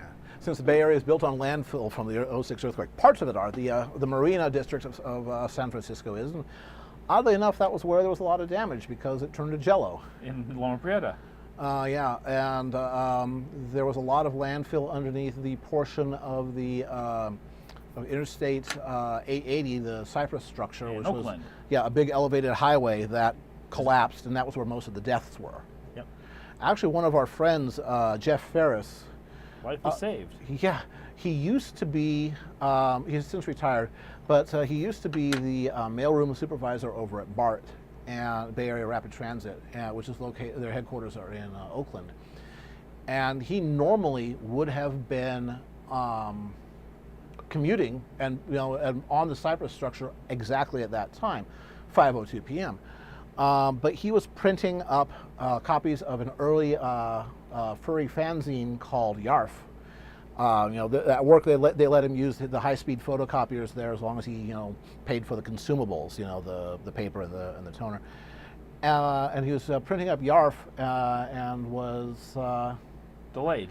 it was delayed, and then the earthquake came, and he might well have been crushed in that on that structure when it came down if it wasn't for Yarf. So when he says Yarf saved his life, he means it. Yep. Yeah. So of course, with the all the infrastructure down. This was October 1989. All the infrastructure was down.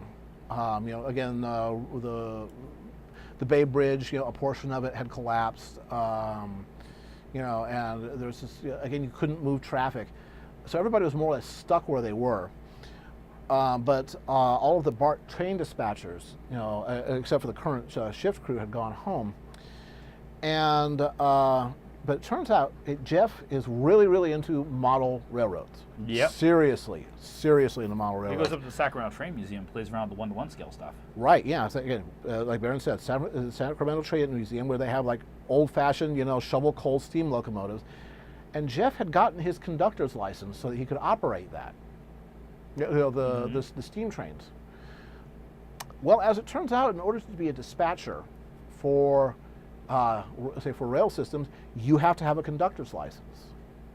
So they basically drafted Jeff, and for the next 3 or 4 days, they were running 12-hour shifts of running BART back and forth, and using BART to as a delivery service for emergency services. He would work for 12 hours, and the crew that was stuck there when the earthquake came would do 12 hours and go on, off for the next 3 or 4 days. So. Yep. Yeah, he put in some very, very serious work at a very, very serious event. Yeah. And his life was saved by furry art. Yep. That was Loma Prieta is the only earthquake I've ever been injured in. I was in Montgomery Ward's at Westgate Mall when the excitement happened. Yep. And boy, was it exciting. Yep. Yeah, Katzbaugh says, he remembers the art. He was the art director and designer on Yarf for many issues. Yep. I was the first publisher of Yarf back when I worked at Kinko's Copies. And Jeff took over for me when I left Kinko's. But I was also story editor for a while. Those were the dim times. Yeah. Oh, geez, that was about 1987. Yeah, it was like before I came in 1989. That was when I showed up out of the blue at Raycon one year. Yeah. Sakana says, Uncle Kage says the fandom saved, just like Uncle Kage, the fandom saved another life. What's the story behind that? It sounds like you have a story, Sakana. Want to go ahead and share that? Yeah. Yeah. You'd feel comfortable. Yep. Yeah. I was actually in Davis, which is just outside of Sacramento, working at the Kinko's when that earthquake hit. My boss was a season ticket holder, and he was at for the San Francisco the World Giants. Series. Yeah, for the World Series, San Francisco Giants versus the Oakland Athletics, and he was at Candlestick Park when the earthquake hit. And of course, everybody stood up, was milling around, and a chunk of concrete about the size of a washing machine fell and crushed his seat. He wasn't in it because he was up and walking around. Yeah.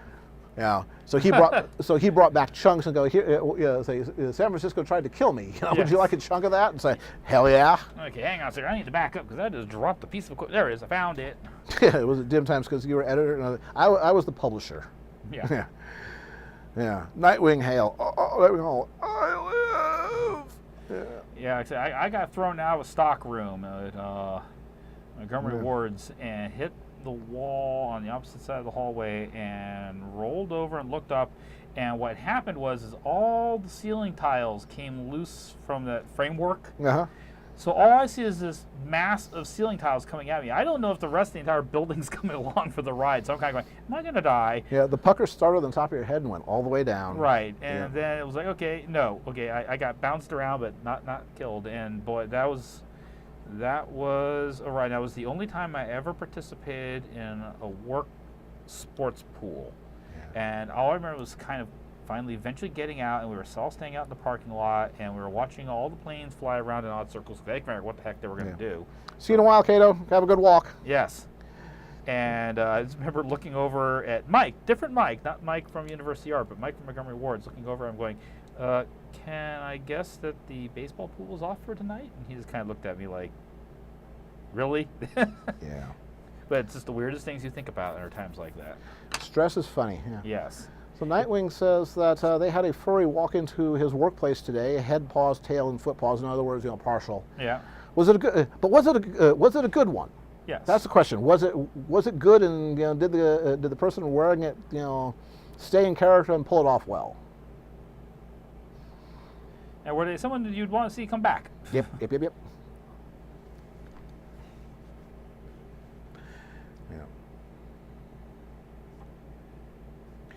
Yeah. So that was. That was an experience. Yeah. Actually, it's kind of funny. When the earthquake went off, a whole bunch of telephone lines went down. Telephone service. But at the time, I had a dial-in bulletin board, the Fox's Den. I was operating that on FidoNet. Mm-hmm. And my link stayed up to several bulletin boards in the Bay Area. So it was sort of a conduit for I'm okay FidoNet mails. Mm-hmm. This is before email. This is before internet. Yeah. It was this mesh of dial-up modems that would everybody would call into their zone coordinator, which is basically one bulletin board with the fastest modem, deliver their messages and their mail, and then pick up whatever they had for them several times a day.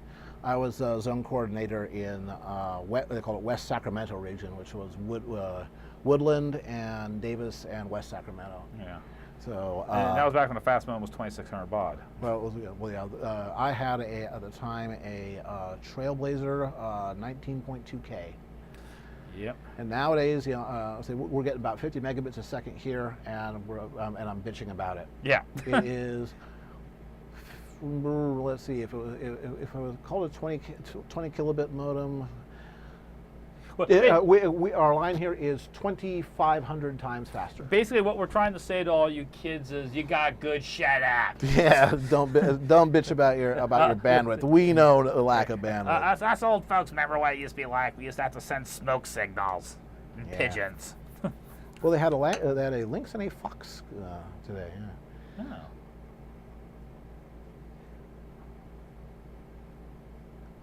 Yeah. Here in Boston, you have felt earthquakes, but thought they were passing trains. The area around Lake Champlain, very far north in I think it's Vermont area, in Montreal, actually is somewhat seismically active. Mm-hmm. They can get some big ones there once in a while. Not quite like in California, but that doesn't matter. If it's magnitude 7 is magnitude 7, no matter where you are. And also too, if your local building code isn't designed to, and you have a 5.8, and your structures aren't designed to take that. I remember back in the late 80s when Australia had a 5.0, and they had things like parking garages collapse. And I was kind of looking at this because being born and raised in California, I'm kind of going, your building fell over in a 5.0? Really? Can that happen? Yeah. We sleep through 5.0s. Yeah.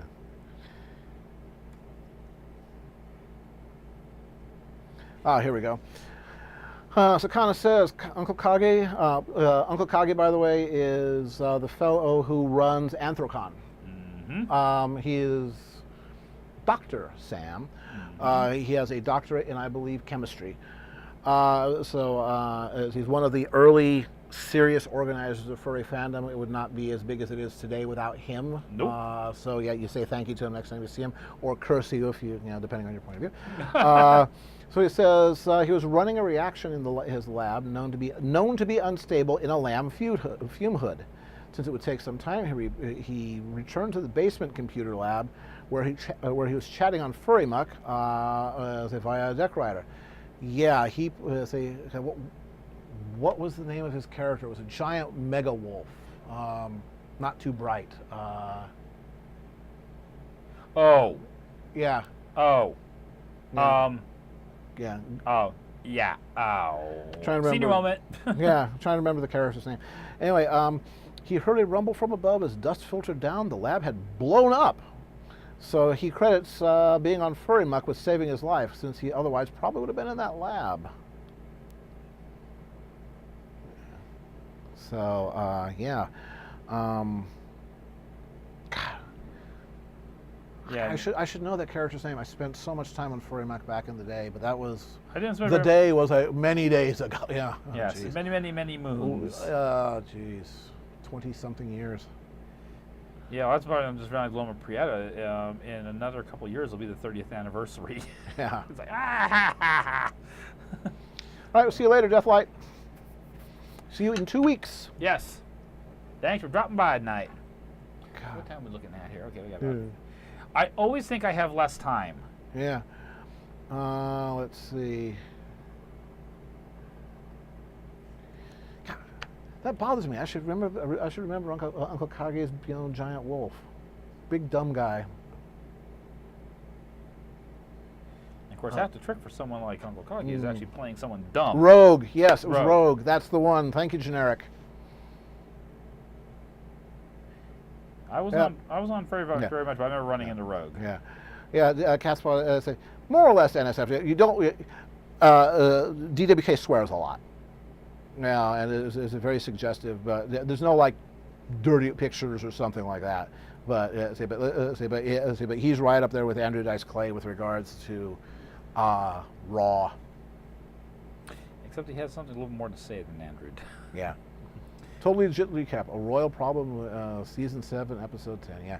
God, we all like DWK. We very strongly recommend. Yeah, I'm about ready to start throwing him $1 a month on Patreon. Yeah, absolutely. Absolutely. But you gotta watch out, Patreon. So you can throw $1 here and throw $1 here and Yeah, it adds up. Yeah, it adds up. Which reminds me, guys, give Baron $1.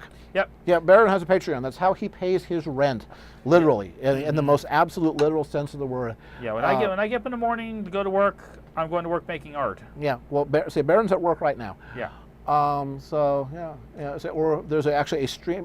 There's a stream tip link in the doobly-doo down underneath the video there. Give him a couple bucks. Yeah. You know, it's good for you. Yeah. And It's good for you. And I say even $1, like $1 a month. I mean, I know people will say, well, geez, what can $1 really do for you, Baron? And as I like to tell people, if everybody on DeviantArt gave me $1 a month, my life would be You'd be set. You so would be much better. You would be totally set. Yeah. There's strength. That whole phrase, strength in numbers. There's some truth to it. Yeah. Baron, you were doing furry stuff since before the days of Pony. One could say that. Yes, in fact, I was doing furry stuff before I even knew that furry fandom existed. I got doing furry when I was in art school. I was going to Art Center College of Design and Before you knew it was called that. Yeah, in Pasadena. And I was struggling with figure drawing at the time, and really struggling. And we had this one assignment I had to do where we had to show that we understood how the human body worked. We had to be able to take it and then deliberately distort it, play around with the perspective of lengthening limbs or just doing something with it. It was a very open-ended assignment. And I was like beating my head against the wall. Couldn't think about what I was going to do. And then I was studying in my history class, and we were reading about Marco Polo and his adventures.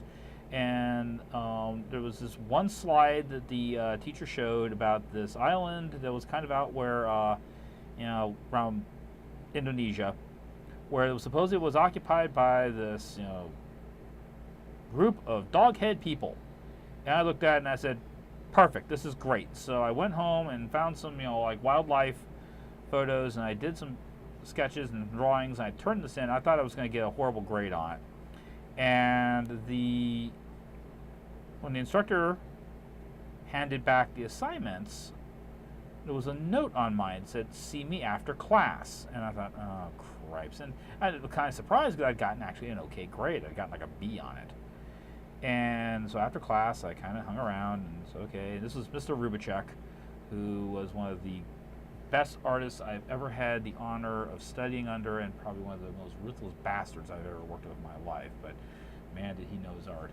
And he was commenting on the fact that, you seemed a lot more at ease drawing these figures than you were, your normal stuff. And, he was very pleased by the improvement, and he thought it might be a good idea if maybe I just kept playing around with doing some anthropomorphic characters.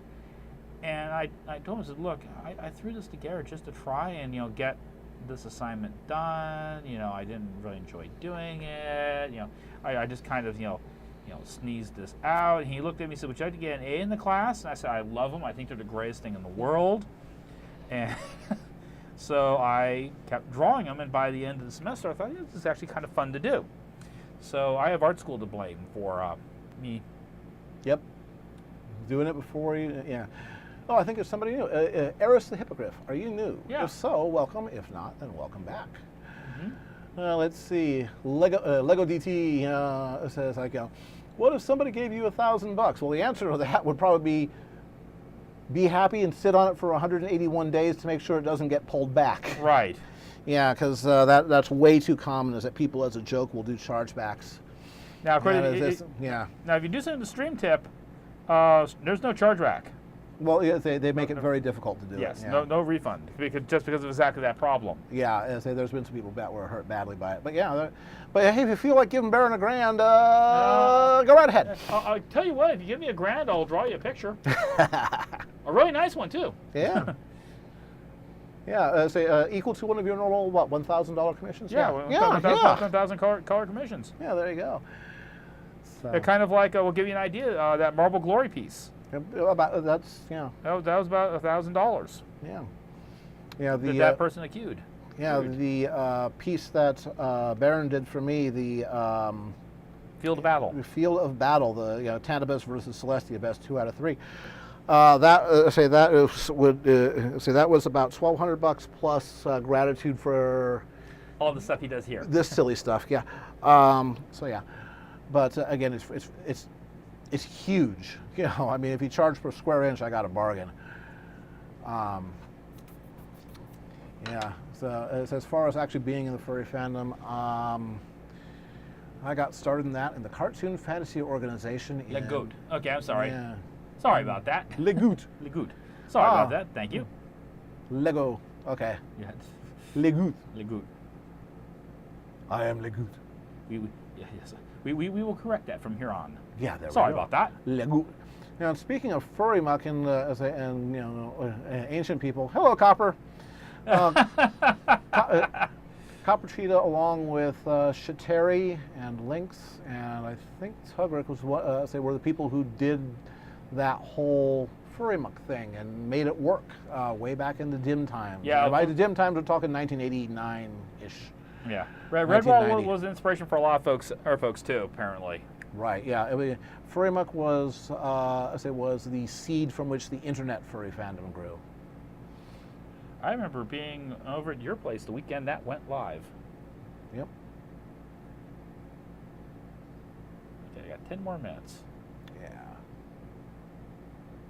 Yeah. Big Diesel says Red Walls would start. Yep. That was Paul Kidd, wasn't it? No, that was Brian Jacques. Red Wall. There was Matt Mayo. That's right. Paul was Whisper of Wings. That's right. Yeah. Yeah, they're a partial fursuiter, huh? Wow. Eric and Ashtoreth as well. Yeah. Yep. I don't think I ever met Eric. Did meet Ashtoreth. And Fangs of Ka'ath. Yes. Which Terry Smith illustrated. And also Whisper of Wings. Because actually we have a Whisper of Wings original black and white pen ink interior aerial. Yeah. And Paul Kidd has written also a ton of television, video games, as story editor, and he is currently working his way through the classic Dungeons and Dragons modules like White Plume Mountain and Descent into the Underdark, and novelizing them. Yep. And he wrote for one season of Red Dwarf. He wrote, yeah, and he also did one of the early Lord of the Rings games. You know, wrote all the dialogue and quest lines. And Oh, stuff he like has stories about that was back when it was actual text games. Yeah. And he has a story about playtesting the game and discovering all kinds of things. Like at one point when, you know, basically Frodo's confronted by the Nazguls and they say, "Give me the ring," and he goes, "Okay, I give him the ring." And the Give ring to Nazgul. yes, and Broke the game. the other Nazgul turns to the Nazgul with the ring and says, "Give me the ring," and they start fighting, and they have this huge drag-out battle, basically bludgeon each other to a bloody pulp, and then Frodo just goes over, picks up the ring, just walks off. One does, in fact, just walk into Mordor. Yeah. Yeah. So you need to fix that. Oh, sorry to hear that, Dale. Says most of his furry art got burnt up in a house fire last year. Oh, man. Sorry to hear that, man. Yeah. But I can relate to that. My mom lives up in the Mariposa area, and she got evacuated this week because of the big fire up there, and only just yesterday found out that, you know, her house made it. Yeah. Whereas there may be What some if- smoke damage, but it made it. I wonder if Eric Elliott's affected. Oh, that's right. He's That's in right. Truckee. Yeah. What's that? He's in the Truckee area. Because he used to live south of Yosemite. Yeah, but it's been going more Oakdale north. area, yeah. It's been going north. In fact, Yeah, now we're kind okay. of keeping an eye out for Smudge's parents. Yeah, nice. Yeah. Yeah, Barry, don't know which one it was. This was back from like late '80s, early '90s. Yeah, it was Yeah. like text mode, in fact. Like the Zork style.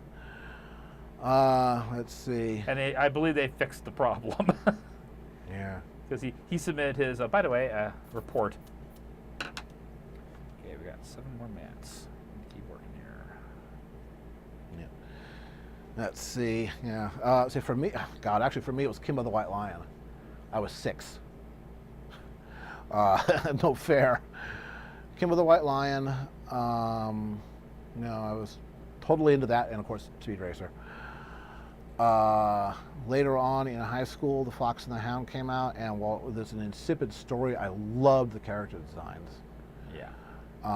And I got. The thing is, I actually have a family connection to Disney. One of my uncles, his first wife was an inker and cell painter on Snow White Mm-hmm. and on Bambi. And a matter of fact, her retirement was. The thing is, they used to wash the cells and reuse them, or just plain destroy them because they were extremely flammable. Cell stands for celluloid, which is the basis for gun cotton, which is the basis for smokeless gunpowder. The stuff burns like nobody's business. Yeah. So, but it was just common practice. People used to sneak, some of their work home, and she had about 300, 400, individual hand-painted cells that she had done from, again, Bambi and Snow White. And throughout her retirement, she was selling them off once in a while for a few $1,000 each, and that's how she paid for her retirement. Yeah. And I got into Disney and did a little bit of cell collecting myself. I had a few original cells from A Fox and the Hound, including one that was used in one of the movie posters. And when I sold that, I got a Hey, good Dart. chunk. Yeah. And so then it was Disney's Robin Hood, and that did it. Yeah. That, and then of course CFO, and we started seeing all this other stuff. Then Albedo, a furry comic, came out. One of the very first well done furry comics, a guy by the name of Steve Galashi, who used to be an Air Force illustrator, did a lot of their documentation work. Did a military story. Irma Felna was a cat pilot in the EDF, the Expeditionary Defense Force, very Israel Army-like, and it was all about socio-political ramifications, very political. And she had a cute little butt too. One question. Is Mad Badger in the stream tonight? Major Matt Mason is. Yeah, I know. There's an old guy. Do not see Mad Badger now. Okay. Because he was one of the people who got me into the fandom, too. Yeah. Him and Eric Elliott. Yep. Oh, Secret of Nim. God, that was beautiful. Again, they completely broke the story and they had plot holes you could drive a truck through. So what? Beautifully animated characters, beautifully designed, beautiful voice acting, hand-drawn special effects. Very moody, very and a surprise hit. Yeah. If you haven't seen the original Secret of Nim, go see it sometime. Of which, I've been hearing some things about the new Dark Crystal, which actually makes it sound like it may be. I want to forget the crowbar. I want to forget the crowbar copper. Mr. Galachi. Yeah. Yeah. Yeah. Yeah. Yeah. Not the shining moments of the genre. Yeah. Yeah, the Albedo role-playing game was almost unplayable, but it had some nice art and some good backstory. Yeah, another classic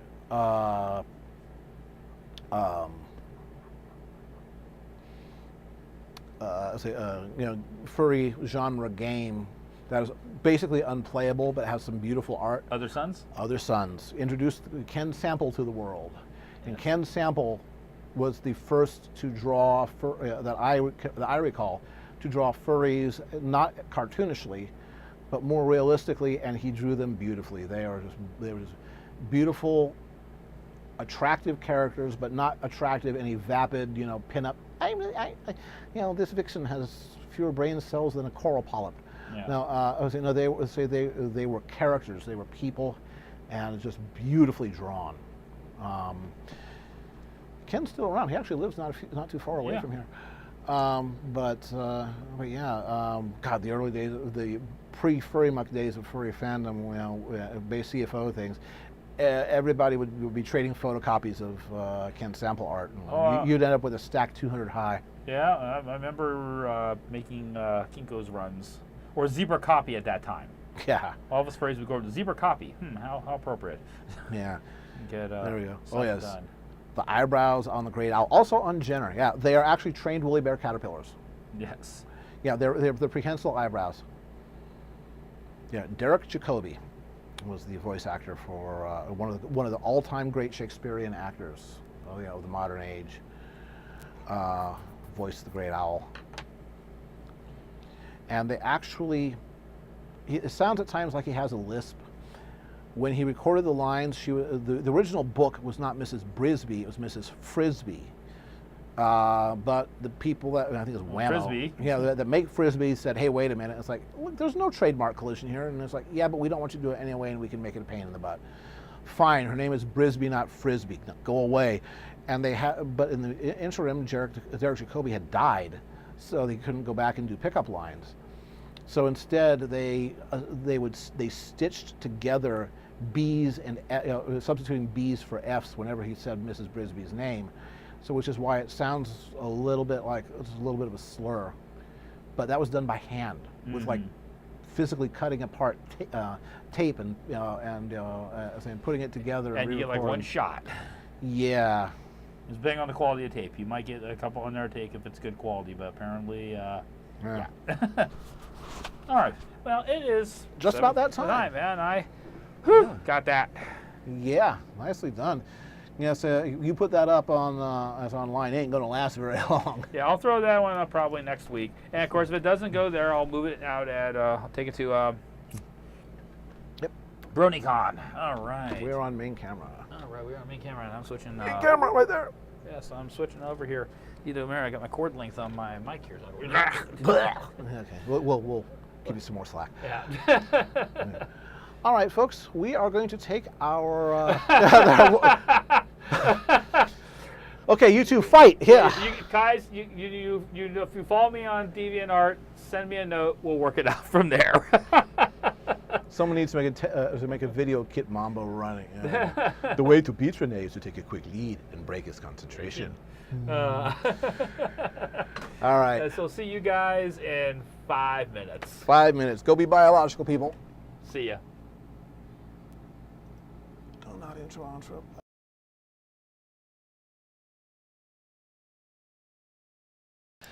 There we go. Bam. Ha. We're back, both in audio and visual. In stereo.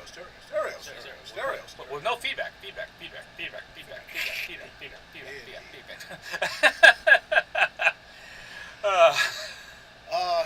If you plan to make a pony character of your own and his naming conventions effectively have two names, ask Applejack. Yes. Ask Fluttershy. Or at least in my dreamscape, Scratch.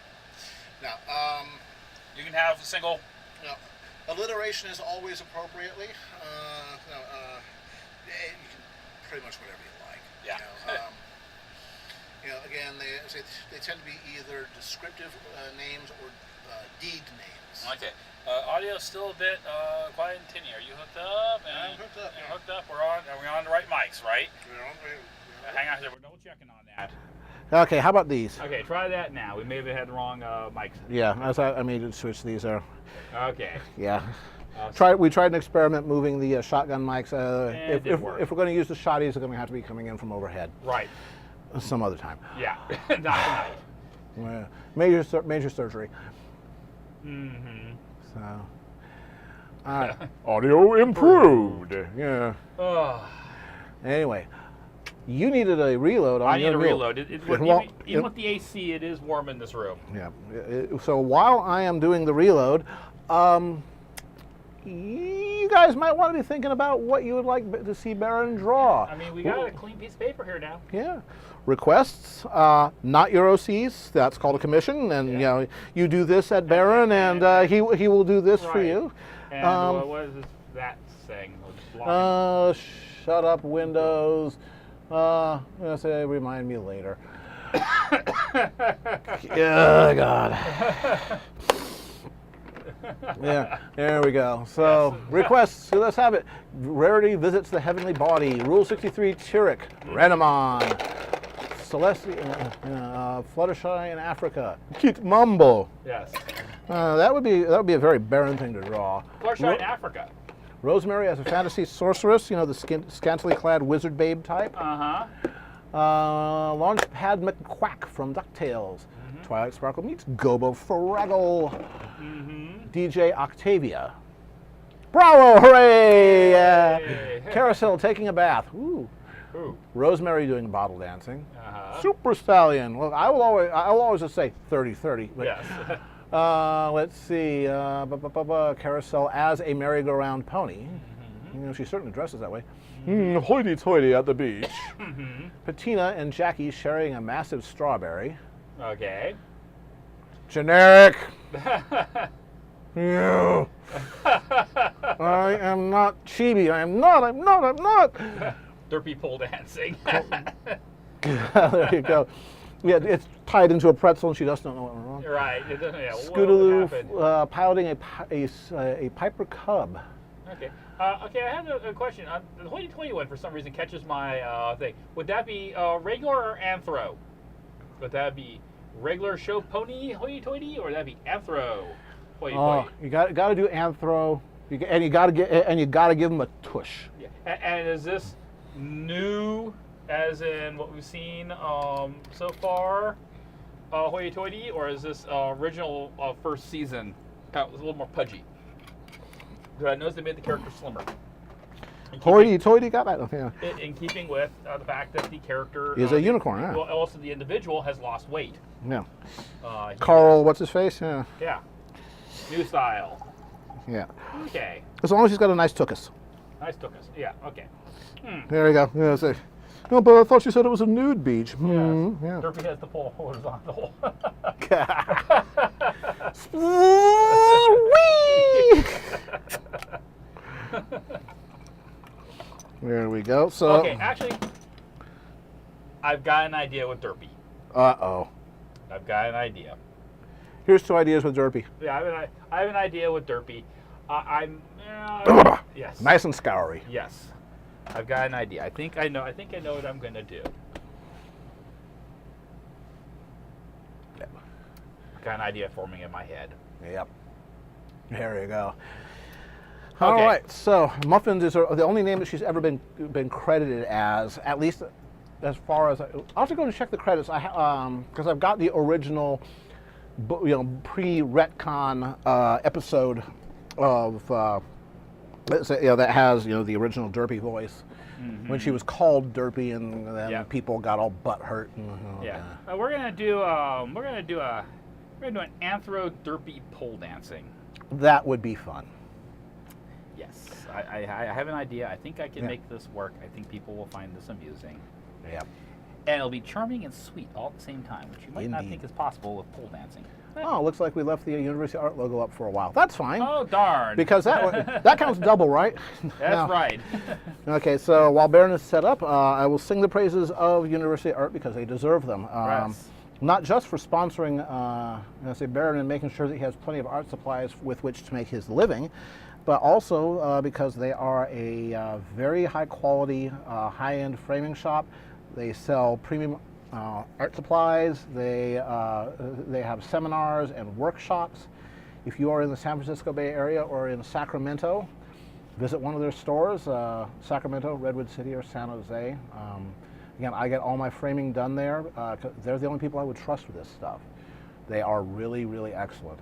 Give you an idea of their quality standards. That piece that Baron did, the Field of Battle, Celestia versus Tandabus, I got it framed there, and a tiny, tiny, tiny fleck of dust, it was noticed on it, while they were showing me the finished work. By And Jeff, they, the guy who's going to be on actually in September yeah, 30th. and he said, just a minute, and they took it into the back, completely disassembled it, completely, cleaned it until it absolutely shined, and brought it back out for a piece of dust that, you wouldn't even notice except in absolutely perfect lighting. It was the tiniest thing, but that's the standards they work to.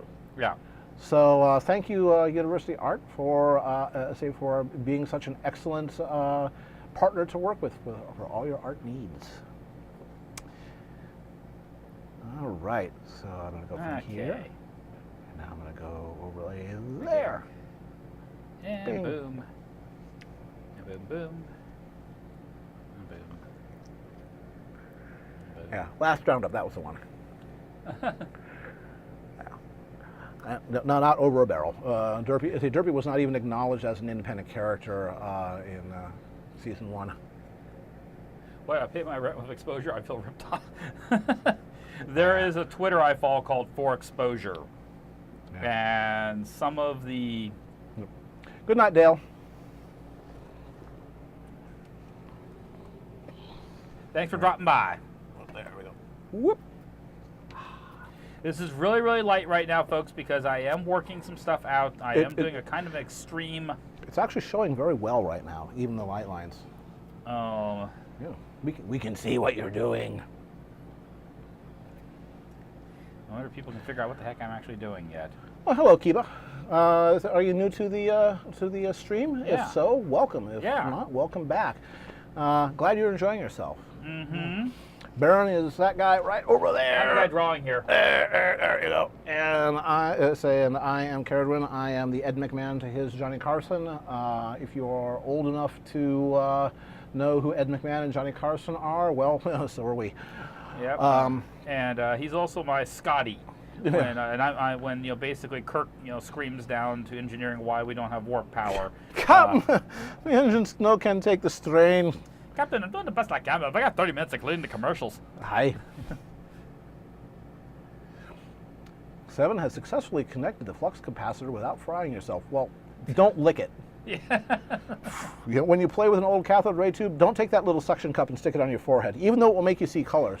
Did you see the piece of work that Undurpable did called Bright Idea, where Luna convinces Celestia to suck on the light bulb, and it lights up, and he did the most amazing derp face on Luna. And Celestia's got this, is it supposed to be doing that type of look on her face? It's glorious. It's the kind of thing that only siblings can do to each other and live. The headless torso is Caradwin. Yeah. Correct. Rah! Well, that's because I'm only allowed to show so much of this shirt without getting a permit. Let's see. I will make noises. You're gonna make noises? Oh boy, noises.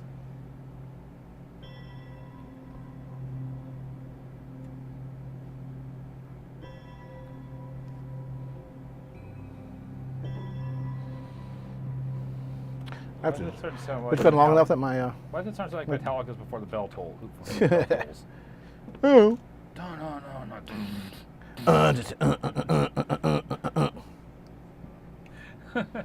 Let's see. I will make other noises since that does not have the sustain that I am looking for. You're making oven noises? Other noises. Oh, okay. Oven noises. Yeah, there you go. Yeah.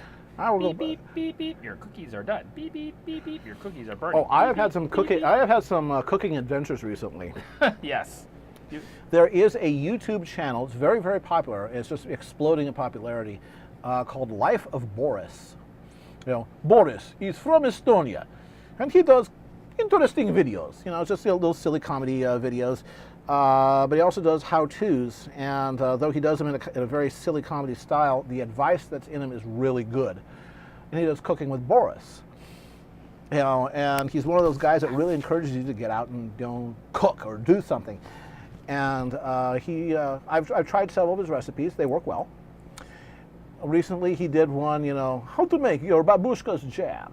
You know, and it's like 2 ingredients: strawberries and sugar. You know, and it's all about how. So I made it, and it was really good.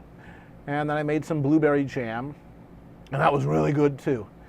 And I think it was a recipe for blin, you know, which is the same root word as the blintz, you know, the Eastern European pancakes. In fact, the word means pancakes. And you know, so he did a recipe for his special blin, you know, which is uses sweetened condensed milk. Uses kefir, which is a fermented milk. And I made those earlier today to serve with my homemade jam. Holy crap, they were good. Holy crap, they are dense. If you follow me on DeviantArt or Twitter, you saw my posting about them. Yeah.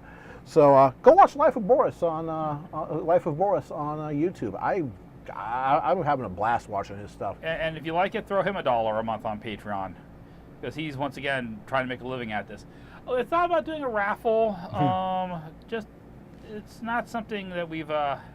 The only raffle, that way where lies legal madness. right. The only raffle that we kind of do is once a year during usually the New Year's thing. I'll do a drawing for artwork, of which one of the people in the stream, I need to actually, after BronyCon, get him some development work, because he won a color piece, and I need to finish up something so I can get shipped off to somebody.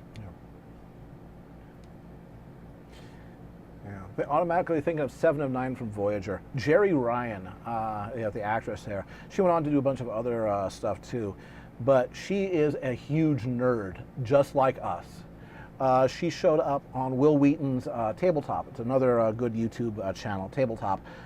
It's all about tabletop board games. You know, things like Settlers of Catan, you know, Carcassonne. You know, the modern style tabletop games. And she was, and you know, basically Will Wheaton, who played Wesley Crusher on Star Trek Next Gen and hated the character as much as we do. Thank you, Kiva. Gets together with a bunch of his friends, and they play tabletop games, you know, and great deal of fun. And you know, she played Star Trek Catan, the Star Trek flavor of Settlers of Catan. But yeah, she is a huge nerd, and oh, My Little Pony tie-in. Mm-hmm. The show is produced by Felicia Day. Yes. Who was Pear Butter on, you know, Applejack's mommy on one of the most recent My Little Ponies. Yes. In Perfect Pair. Yeah, and absolutely adorable character. Yeah. I did love Pixel Kitty's A Life in the Day of Pixel Kitty. Will you draw my OC? No. Yeah. And Orca has discovered how to make graphite. You once put a hot pocket in a microwave and accidentally sent it for half an hour instead of half a minute. Well, come back later on, the kitchen in the living room was filled with smoke, and the hot pocket is turned into a charcoal brick. Yes. Did your smoke alarms go off? Did your neighbor's smoke alarms go off? Yeah. Speaking of derpy, okay, let's see what speaking of derpy is. Derpy. Yeah. Well, it looks like somebody, Mr. Marmel, has made a HO scale railroad mail car for his train. That's not HO scale. That's O gauge. That's derpy mail on it. Derpy mail with a derpy embedded in it.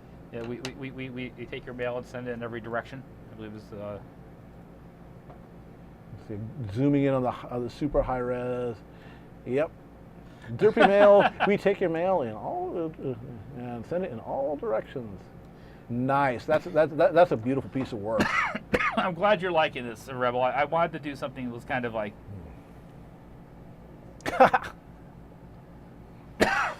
I can see that Derpy's been hanging around with Discord. yep. Well, those two would get along well. I'm sorry, her in the cockpit of whatever that thing was in episode 100. Oh yeah, and the picture that Denny Vixen did of her. Yes. Oh, beautiful. Yeah, I mean, that basically sums up episode 100 in a nutshell.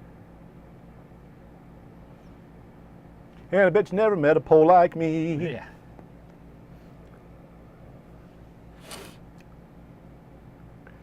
Now that you will have a chance to come have a great pole dance, bet you never had a pole like me.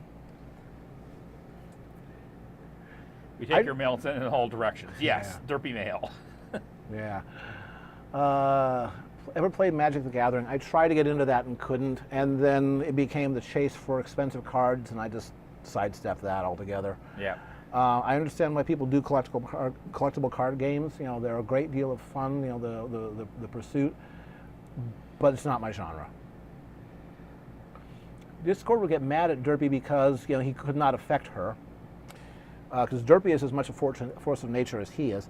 And then they would reconcile, and then it's like, oh, at last somebody I can talk to about this stuff. Yeah. I don't understand why the bricks caught on fire either.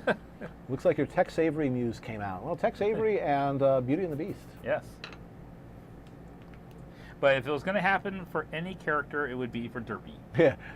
Care, Baron needs more lubricant. Oh, he's got it. Right here. Yeah, there we I go. got my lubricant. I'm doing just fine.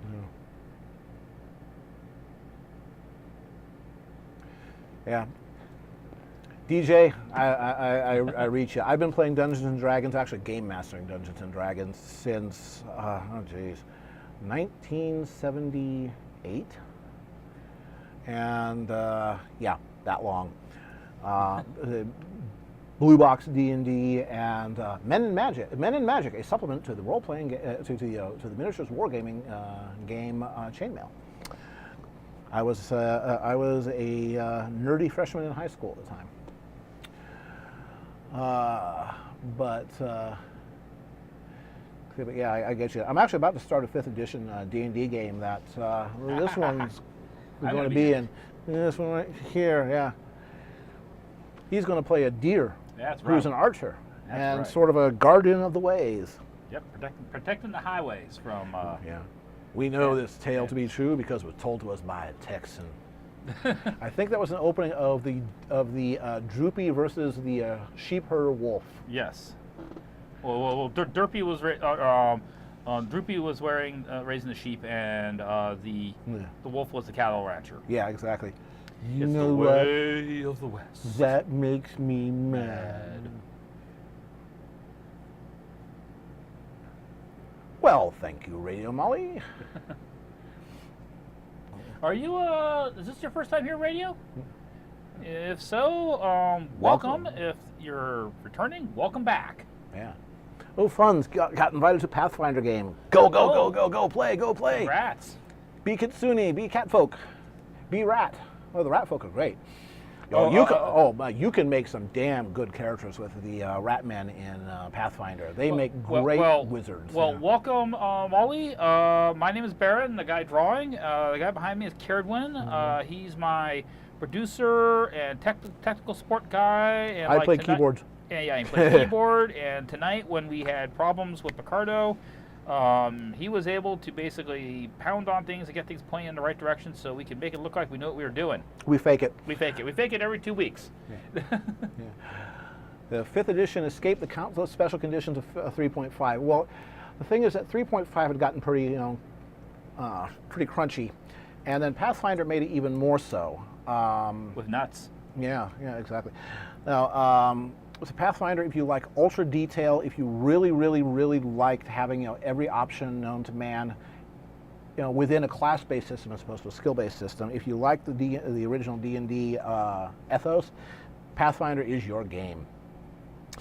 With 4th edition D&D from Wizards of the Coast, formerly TSR, did not do very well. So they said, okay, why? And 5th edition is probably the biggest rework since 3rd edition, or actually 2nd edition rather. And so they said, okay, Pathfinder owns the crunchy. We are going to make 5th edition D&D much less crunchy than, crunchy as in number crunchy, than 3.5. And okay, it'll be very different in feel. Pathfinder is it's very tactical. Positioning is really important, that kind of thing. While D&D 5th edition is very cinematic. Rule of cool, If it's cool, do it. So I'm going to give that a try. I have not run 5th edition before, but I'm going to be doing that very shortly, and we will make this happen. Mm-hmm. Can you be furry in Pathfinder?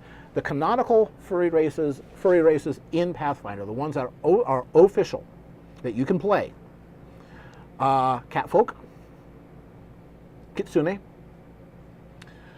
I'm going to include scalies, kobold, lizard men, rat folk, gnolls, the hyena dudes.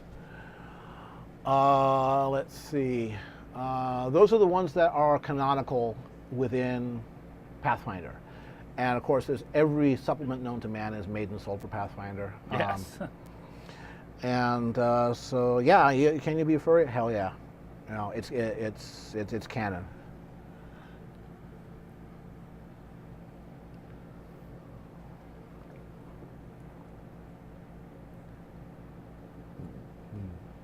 Let's see. Yeah, Foxfire, you would definitely prefer D&D 5th edition to 3rd. Yeah, it's much more of these, kind of like Ronin in some ways. Give me a good, tell me why. Yeah. Let's see. Pathfinder, because it is based on the 3.5 edition open gaming license. A lot of their stuff is also open content, and there is, I think it's D20 PFSRD. SRD stands for Standard Reference Document, or System Reference Document. Sorry. That's I will type it in here, and you can basically get everything you need to play Pathfinder for free online. And also, going back to the one person in the chat was talking about trying to find players. Yeah. There's now online services that kind of help link up. You have to do it through things like Skype or Discord or something like that to communicate. But it does give you an option if there's just nobody in your area you can find that you can play with or want to play with.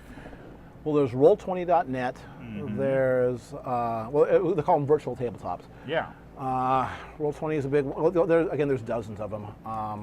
But there's options nowadays. Oh yeah, absolutely. Unlike it was 20 years ago. I was like, it sucks to be you. Drive 30 miles, then you're find a game shop or some group of people you want to get together with.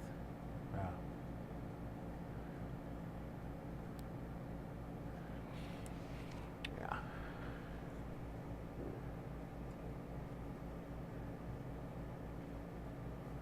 Yeah. Okay. Oops, somebody's being grumpy and needs to be less grumpy.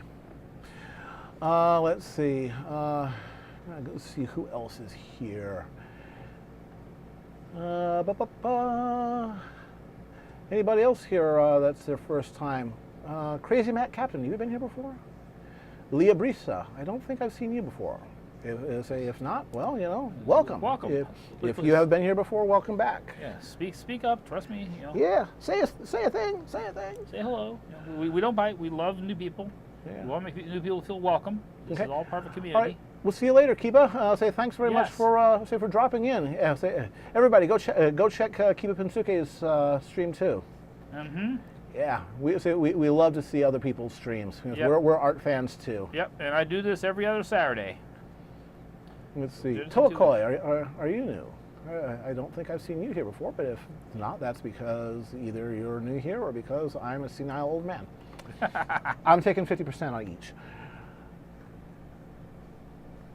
Yeah, let's see. All right. Yeah, we do seem to see people from all over the world. We have folks from Russia who come in once in a while. We see we have somebody from Finland. We have folks from France, from Venezuela, Australia, Great Britain, Canada, Ireland. Yeah. You know, and I'm really. And I think Prawo. Are you from Poland? I think it is. Yeah. And all I can say is that some of these folks are getting up either really late at night or really early in the morning to watch me draw, and I am really very, very touched by people's commitment, because it's not just like a one-time thing. You know, you folks come back every 2 weeks and do this. You know, but I keep looking over here because the camera used to be over here. We moved things around. Yep. You look over here. The camera's over here. Ari Coyote is correct. Applejack is best pony, at least best regular pony. This is a fact. This is not opinion. This is settled science. That's right. We have the math to back it up. So there. Well, that started a war in the comments. Yeah. And Celestia is best princess because if you think otherwise, you're a lunatic. Yeah, okay. And if you see all those little effigies being set afire, you know, the little carried effigies. Yeah. Okay. Now you know why. Is it okay if you have a link to the Kiba Pinsuki stream? Well, let's see. You might be able to. Let me see if I can dig that out here real quick. Kiba. Where's Kiba in the scroll back? Kiba. God. You say things in the scroll. Come on. Yeah. Moonba is best butt, Celestia is best princess. Okay. Moonba is best adventure princess in my book. Especially because in my dreamscape, you know, watching her and Apple Bloom go on all kinds of just grandiose, you know, Wagnerian almost level adventures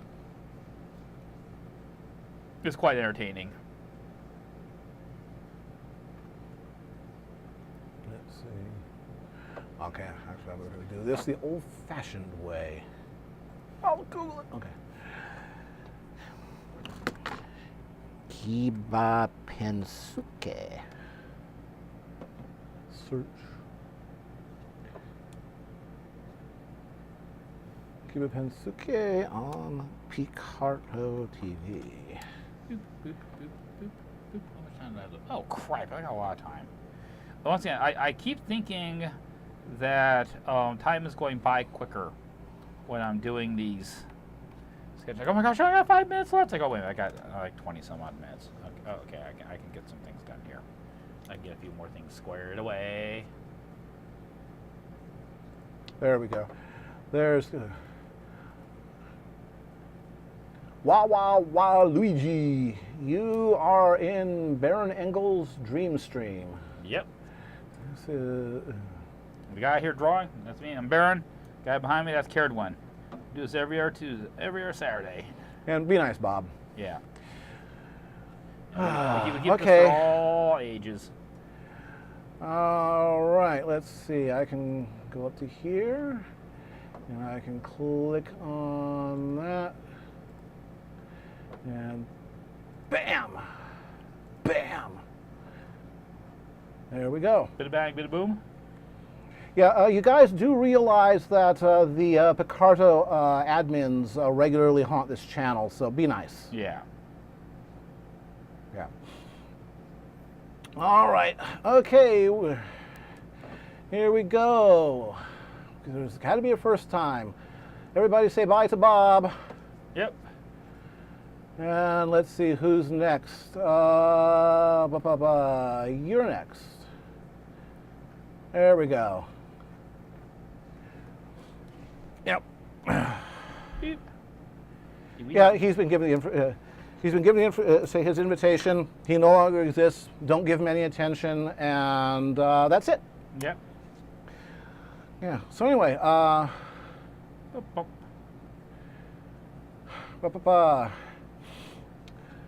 so who? The topic, of course, was who is best? Who is best pony? Who is best princess? And apparently, who is best butt? Well, that's got to be Cadence because love butt. Oh, I don't know. AJ's got a fine set of all that farm work helps Yep. tone things out a bit. All right, Bob, first ban. 2 years, we've never had to ban anybody. But guess what? There is a first time for everything. You are a celebrity. Ding.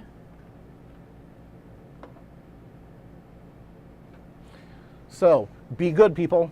I ban early. So I have a very, very short trigger for bad behavior. Anyway, see how, where are we in the hour? So you still have 20 minutes to go. Oh yeah, I got plenty of time to get some shading in and everything. Yeah. I plan on doing it. Getting some work Weehawk, that is Derpy. Yep. That is Derpy's idea of a pole dance. Yep. Because if Derpy was going to do a pole dance, it'd be something she could do for Dinky.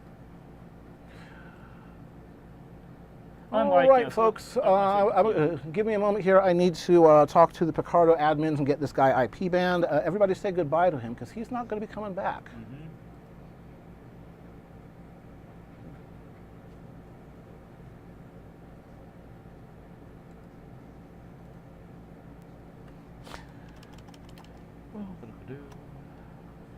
Yeah, let's get some shading in here.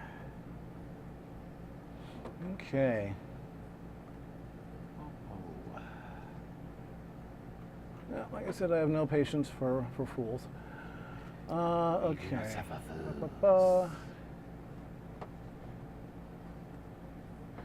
see, it is 8:08 p.m.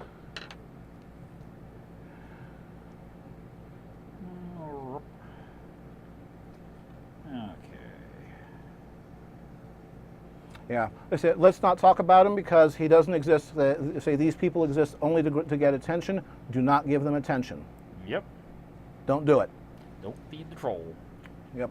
That's official policy. We do not feed trolls. So, let's see.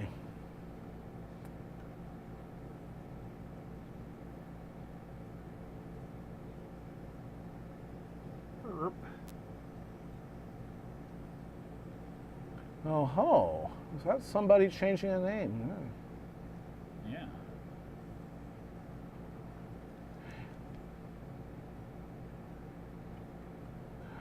Guys, last warning: do not feed the trolls. This is not a request. We do not feed trolls here, and I expect you guys to Just ignore them. Yep.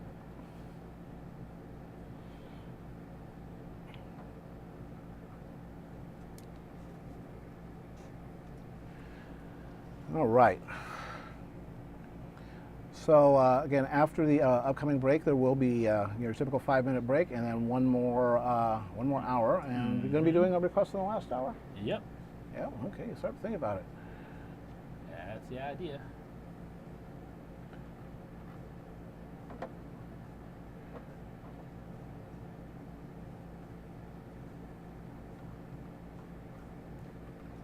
That's the idea.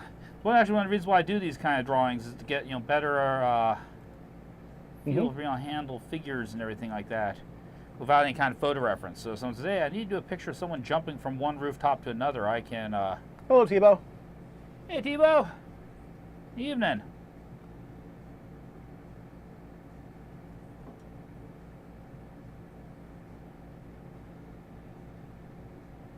What song do you say would Derpy and Mr. Pole be dancing to?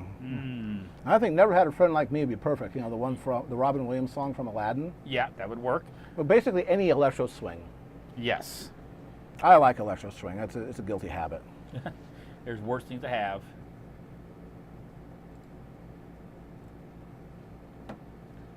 Aha, so he's logging in and logging off just to try and sneak in to see how quick he can be.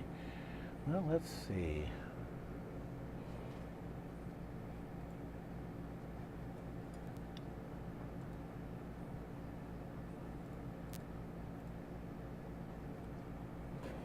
Yep, we'll see who's faster.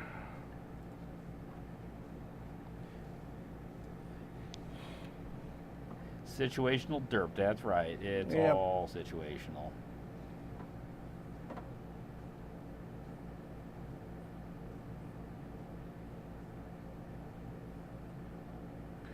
Is it a Disney character? No, it is not.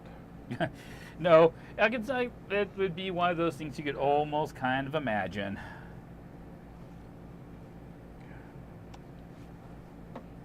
Just everybody know that we are right now on ban without warning say mode, at least for a while. So be good. Hey, Rupert. Here, get this cable out of the way.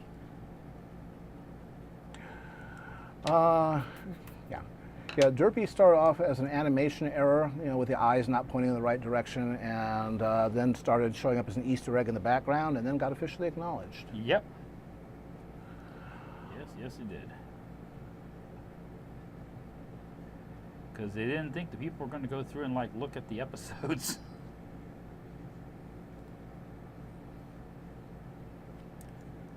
Like one frame at a time. It's like, yeah, we can do this nowadays. Like, oh, right.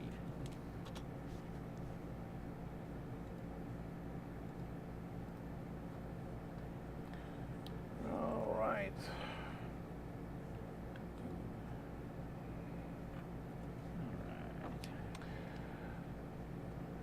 Okay, well, we may need to go to a registered users only thing.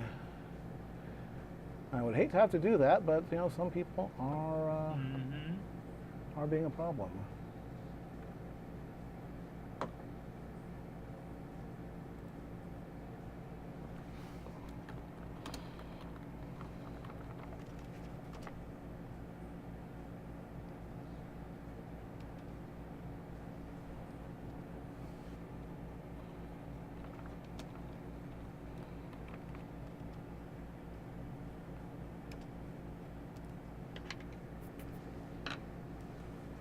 Don't give me any attention. Yep.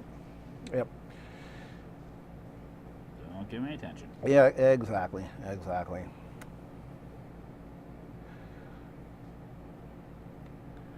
So, so aside from the, say, from the annoying presences here, so what are folks looking for? Actually, for possible improvements to the channel aside from a better nuke list. What would you folks like to see done differently? Since we are looking to want to improve this, we always want to try to make this a better experience for folks every time, to kind of like up in the game. Indeed, indeed. We've been at this for 2 years, and again, the audio has been the biggest challenge, of course. But then again, it always is. Audio is hard. Okay. I'll say again, digital art from Baron. We can do that. I've got a capture box. One of the Elgato's HD 60s, and of course, Baron has his iPad Pro. So there you go. Sketches, are they for sale eventually? Yes. Yes. Most certainly, yes. Yeah, if you go to Baron's website, which is listed below, it's smudgemarksengelworks.com, or to his DeviantArt, where he will, where Baron will post, make postings. Hey, I'm about to list these drawings. Absolutely, this is how Baron pays his bills. Yep. Yeah. Oh yeah, more butts. Yeah. Yeah, definitely understand that. Yeah. Can't imagine why. But Crap, I got 15 minutes left. yeah. This came together a lot faster than I thought it was going to. Woohoo! Whee! Yeah. More move to the music art. Yeah. That's classic stuff for Baron. Yeah, and I'm going to get back to some of that stuff. I've actually been writing up some Andor stuff, too. NetFox, no.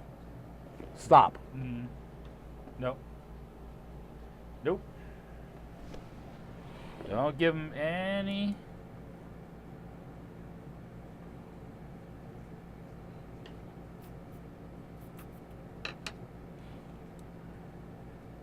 Yeah, that's the link there. Yeah, that's Cat's Paws. Just show every week. You're cruel. You people are cruel. Sure, every week. There's going to be a period coming up where I'm going to be almost doing weekly for a while. Just, get things taken care of and everything. Yeah. Yeah. Although we are going to have a busy time at the end of, beginning of October. We're going to have 3 shows in a row. Yep. 3 weeks in a row.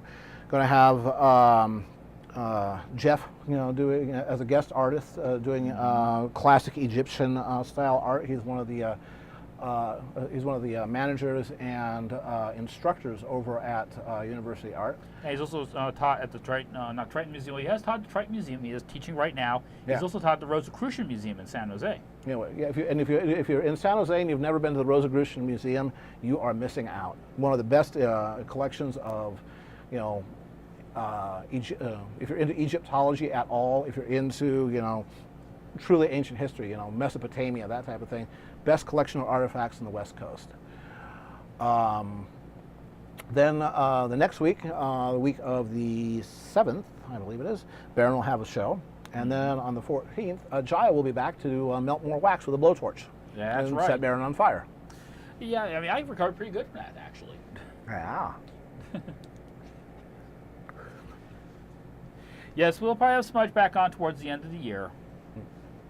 Do a little kind of, collaborative. We're actually thinking about maybe some way we can team something together, because she's actually got a Patreon project that she's doing right now, the Lumeria, which is starting to come together and is actually turning into a fairly nice bit of work. Well, what was fun was when you and Smudge had that thing where you're going back and forth on the same pieces. Mm-hmm. Maybe we could do something like that where, just set a kitchen timer every 10 minutes you trade and you keep drawing, and just do that for an hour and see what comes out. Mm-hmm. But it might be interesting, like the Lumeria, because I've been helping her a little bit with that, and she's been doing all the character designs and doing the writing up for it. And I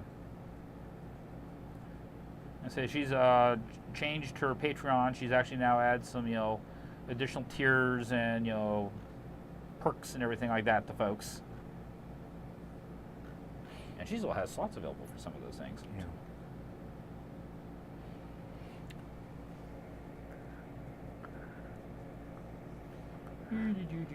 Yeah. Sucralose, yeah, that's a good thing. I could never get into stevia. Stevia, it just has this weird aftertaste, and it's not very sweet, and it's just like, no. Why? But that's, that may be just me, because everybody perceives tastes differently. Yep.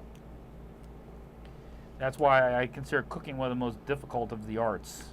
It is so subjective. And there's no single right answer. You can do something that is perfect for one person and astonishingly bad for another. And the other thing too is that the ingredients you work with are so variable. Yeah, they are agricultural products, and they vary from piece to piece and cow to cow and banana to banana. But if I go into University Art and get a tin of the mechanical pencil leads, all my leads are going to be pretty consistent. I can expect the same thing day in, day out. But a bushel full of tomatoes. Yeah, that's roll some dice. Roll some dice, and especially because my wife and I have been doing gardening this summer and have had varying degrees of success. Learning how easily to go from this is going to be awesome to whoops, we missed a step and whoa, that was a wipeout. Yeah. Now, whenever I say I'm too big and fat, I go on Atkins, which is about as low carb gets. Mm-hmm. And so then I just can't have regular sugar, and sucralose is a godsend. There's also alcoholized sugars, maltitol, sorbitol, xylitol, damitol. Damitol? Yeah. Yeah, that's the one for when you want sweetness and frustration. I was saying, be careful. This is for all ages. Yeah, there you go.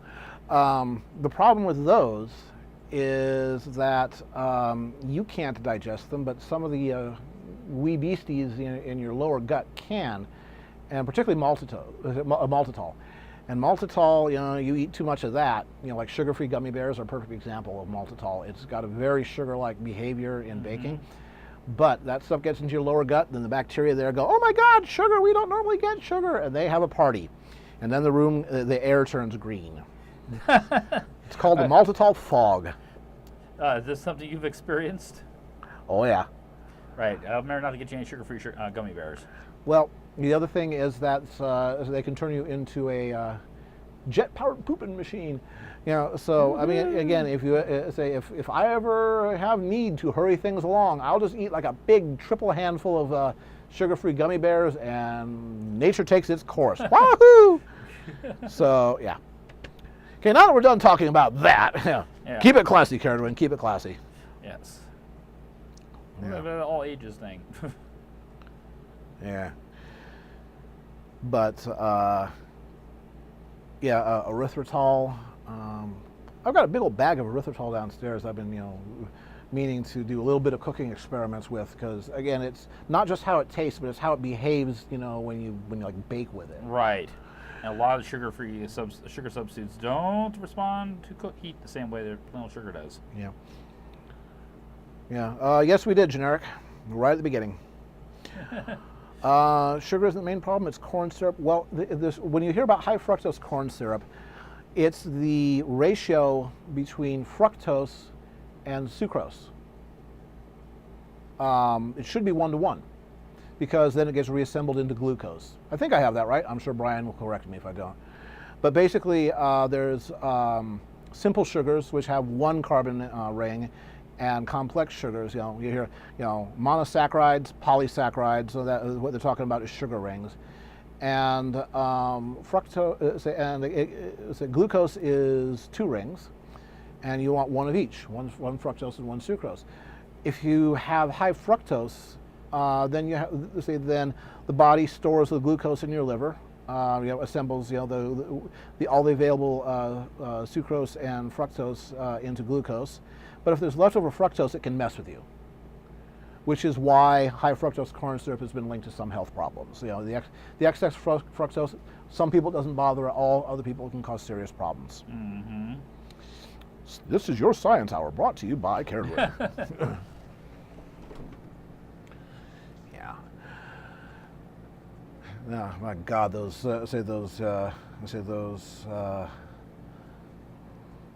special blend are still with me. Yeah, those ones, especially when they're going to be all wait till tomorrow. Yeah. Yeah, those are fairly rib sticking. Yep. Foxfire, don't take anything I say as canonical. It's just a reason for you to go investigate for yourself. Because I think I got all my toasts correctly.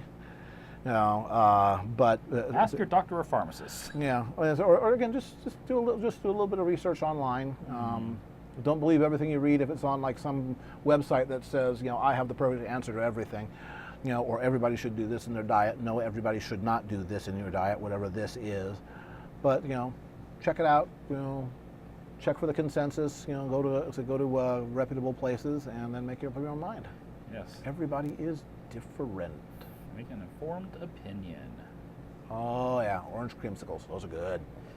They good. Creamsicles. Yeah. Yeah. Always triple check. Because again, you don't want to take advice from just any weirdo that you hear on the internet with an opinion. I'm a weirdo on the internet with an opinion. Yep. Moses opposes, his toes are roses. Yeah. I mean, heck, that was the whole thing I did that posting earlier this week in my Baron's Art Tips about what's wrong with the reference I used. It's like I used one bit of reference, they got the Union Jack wrong, and I perpetuated the mistake. Oopsies. Yep. Yeah, Barry, you can get some really nice silicone popsicle molds, on places like Amazon and Wayfair and places like that. Yeah. Bet you can probably get them in some places like that cash and carry. Probably not. Oh. That's not really their style. Okay. What they're all about is food trucks and barbecue caterers. That's what it comes right down to. Yeah. Cash and Carry is a restaurant supply store that I sometimes go to. They're not like one of the membership stores where you have to show your tax exempt. Anybody can shop there. Yeah. You just have to buy lots of whatever it is. But they got some like really good cookware, really cheap, and any place that you can get spare ribs for $1.49 a pound is okay by me. And they got good cookware at a decent price too. Yeah. And again, it's not stuff that will last 20 years, but what cookware does. Yeah, and it doesn't. Besides cast iron. Yeah, it doesn't look super swanky or anything because it's meant to be used. Yeah. And in a couple of years, you'll throw it away and get another one. Yeah, Barry, just do a search on Amazon.com for popsicle molds, and they'll give you 10 billion choices.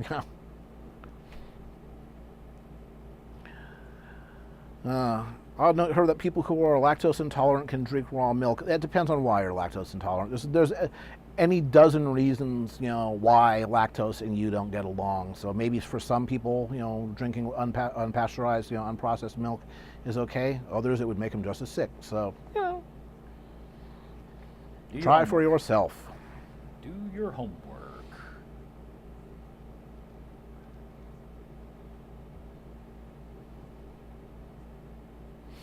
For those of you who are familiar with Screw Attack's Death Battle video series on YouTube, they are having an episode this coming week, the Renamon versus Lucario. Digimon versus Pokemon, fight! I still love Starscream versus Rainbow Dash. Yeah. Oh, yeah, Foxfire, raw milk, well, one of the things is that it's not pasteurized. Yeah, so you can get all kinds of extra bonus bacteria. It's perfectly safe if everybody and everyone does exactly what they need to do at every step along the way. But Well, with raw milk, it also depends on how healthy the cow is. yeah, exactly what I was saying. Everybody, including the cow, Has to do their part. just right, or else. Or else there will be science. Yes. Okay, it is 8:28. We Yeah. Let's see. Oh, there we go. Nope, don't go, Cam. Don't do that. There we Don't go. fall over. All right. Bam. Deadpool versus Pinkie Pie. Woohoo! all right there. Yep. Okay. Look, raw milk is very much about how clean the dairy is. I will tell you a little story from my post-apocalyptic role-playing game and raw milk. You know the one. Yes. After the break. Yes. When we come back. Yeah. So speaking of breaks, we are going to take a 5-minute break. Yeah, we'll be back in 5. All righty. Go be biological, folks. Stretch. Hey, Toxic. Yell- Be back in 5. Hi, Toxic. Your timing is perfect. All right. Clicking on this thing. See you in 5. Quick.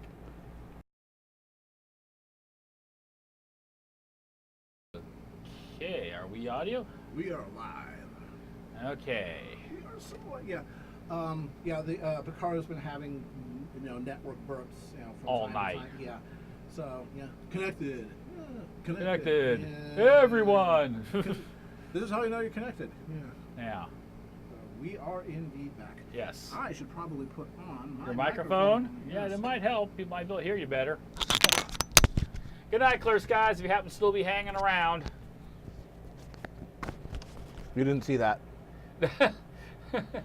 Audio swap. Audio swap. Ah! Yeah. Ever heard of golden Guernsey milk? Yes, I have. That's what they use to make like really, really good cheddar. Mm-hmm. Then it all depends on what they're eating. Yeah. They are very buttery. Yes. All They're right. folks. alive. Well, I sure hope so. I won't be a zombie. All right. So we You are. are quiet. Well, Yeah. But again, bless yourselves that we are quiet. Okay. Now it looks like we're fine because I see occasionally yellow flashing lights and lots of green flashing lights. Okay, that's so good. we are fine. And of course, some of the meals would be just their Picardos. Crank. Yes. So we don't want to do that. Then people's ears go boom. Yeah. Out of drums. Yeah. So and say too bad about your eardrums there, but we're not in the business of selling eardrums.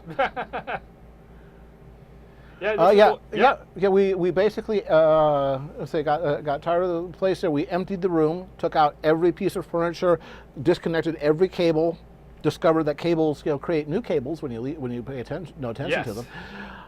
So we're probably able to get rid of about a dozen of the cables that had been orphaned over the past 2 years. Mm-hmm.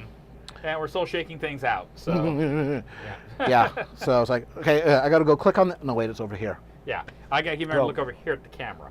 Right. Yeah. So by switching the room here, there is a closet here that we took the doors off of, and I was able to take all of my junk and shove it about 1.5 feet that way. Mm-hmm. That, and we substituted out that great big chair for a little bit smaller. Engineer Sam, you're correct. Yeah. I'm evil. Patino is no longer giving me ideas. It's Vipra. Some else. Got to send out the team. Got to take care of Engineer Sam. He knows. Mm-hmm. Exactly. Okay. He knows too much. Yeah. All right. We've got 1 hour to go. He's got flowers again. So we have 1 hour. Mm-hmm. So people have thrown out, there was one idea that was thrown out last hour that did sound possibly good, but I went with pole dancing derpy instead. Let's see what folks throw out for the last request of the night. Hoity-toity on the beach. Hoity-toity on the beach, that was one. Yep. that Yep. was- Well, so one of those nice, would you be so kind as to rub the suntan oil onto me? Yes, definitely a possibility. Hey, boy butts are okay too. Yeah, that's fine. It's all about butts. Yeah, yes. But. No buts about. But. Master Strawberry. I can read my messages on the reflection of the picture behind you. Exactly. There you go. See, this is how you know that you're real and that you're not like, a replicant. Right, exactly. And you haven't taken the red pill or something like Right. that. Skyber's wearing a Right. brick costume. Yeah. Yeah. So let's see. Rosemary Parker, Jessica Knight. Oh, nice, Bob. Nice. Yeah. Patina as a Muppet. Yeah. Okay. Hoity on the beach then. Ooh, okay, there's a request for hoity-toity. Yeah. Rarity and Kiss concert regalia. Skybrush wearing a brick. That's a 2-minute sketch. Yeah. No buts allowed. Patina versus Gadget. Fight. Yes. Right on. Let's Patina see. plastic hamster ball. Where? Okay, there So we it's go also again. trouble A shoes. Jackie Chan pony. Yeah. Right, environment. That one you have to set up. You have to think about what the environment is at first. You have to have them like throw weird, broken chairs and random, crap like that for him to go all. Yeah, I actually I'm actually proud. I do have plans on doing a Celestial trouble shoes, but that's a little bit more than I can do in an hour knock. Yeah. That's a good idea. Yeah, and again that Royal Sketchbook thing that was adorable. Yes. Yeah, see, because Cadence is right. Celestia does need to get laid. Okay. Let's consider the hoity-toity. Hoity-toity at the beach. Yep. Let's consider that. Yes. Yes. Let's consider that. Now here's the question. Give him a girly butt. Yeah. Now here's the question. Shorts or like Speedo? Well, I don't think it would be shorts or boxers or jams or anything like that because that's too pedestrian. Yes. No, I'm thinking about floss. Okay, so even if there's something like some kind of like a Speedo type thing. Yeah. Something snug.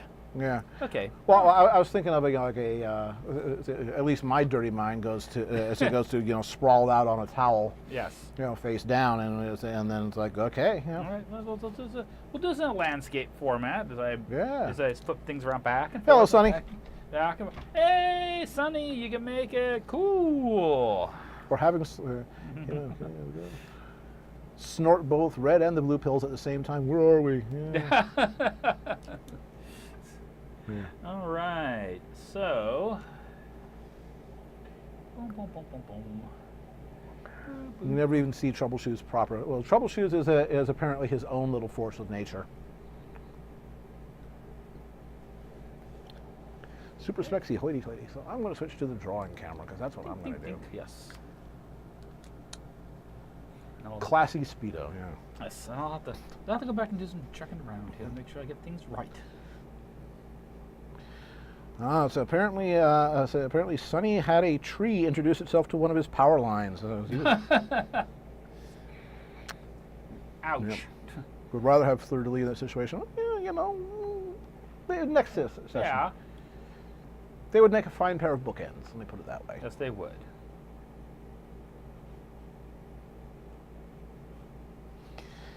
Yeah, Sonny, I get you. We had a brief power out when California, our area had its 110-degree heat wave a month ago. There were a lot of blackouts, and yeah. Yep, and it was probably nice and humid too where you are.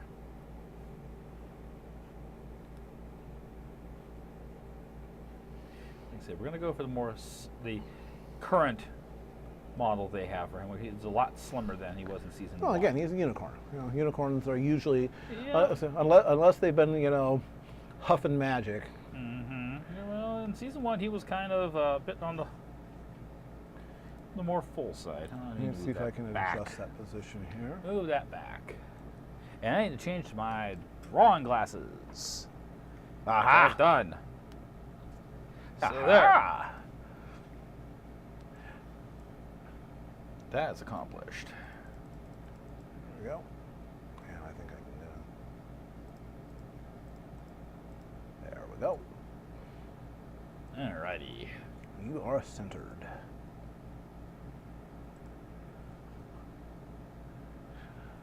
Oh, Toxic is here. We're going to get the questions. Yeah, here's your question for tonight. So apparently earlier there was a Home Alone marathon on TV today. Yes. So which TV shows TV show or I say, which of the which of the three? Oh, I mean, of all the Home Alones, I've only seen the first one. To be quite honest, I've never seen any of them. So Yeah. I'm a horrible. So I have to say the first one. Yeah. Yeah. Now, for me, as far as a Christmas movie goes, it's A Christmas Tale. And that was because the whole thing about you'll shoot your eye out Yeah. was why my mom wouldn't let me get a BB gun for years. Yeah. So apparently Barry's had lightning problems. Yeah. Yeah. Apparently had a lightning strike on or near his house not so long ago. Yeah. Or I thought it was the front door before it hit the tree. Sonny, look at it this way. It was an excuse for you to go visit your grandparents. You people should go visit your grandparents. Yeah. When life gives you lemons. Yep. Yeah, Toxic. I don't see that many movies. Yeah. You know, particularly lately, but you know. Never. Yeah, been a huge. So, what gave you the inspiration for today's warm-up sketch? That would be the Carol on the Keg. Oh, what gave me the inspiration for the Carol on the Keg? That's because that's going to be coming up very, very soon in the Equestria Dreamscape. And I've actually done some other work for it. That's going to be something that is going to be in let's see here. It'll be in two more installments. Yep. Folks will find out what the whole deal is with that that outfit and the keg, and it's not in the location you might think it is. I'll leave it at that because otherwise it'd be spoilers.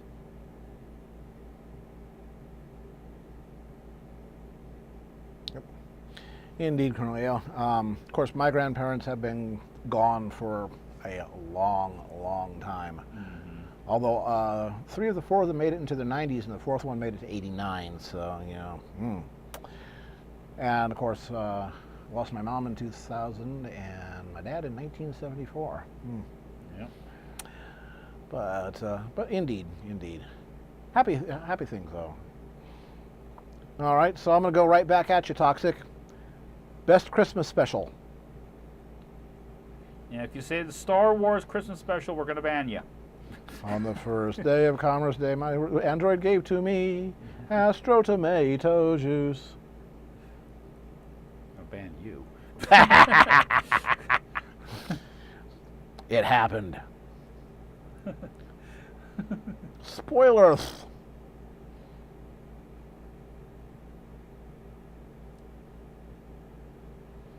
Yeah, best Christmas TV special. No Star Wars special. No. Yep. Yeah, Foxfire. Yeah, that was Castle Bravo. Was the test, and I think it was.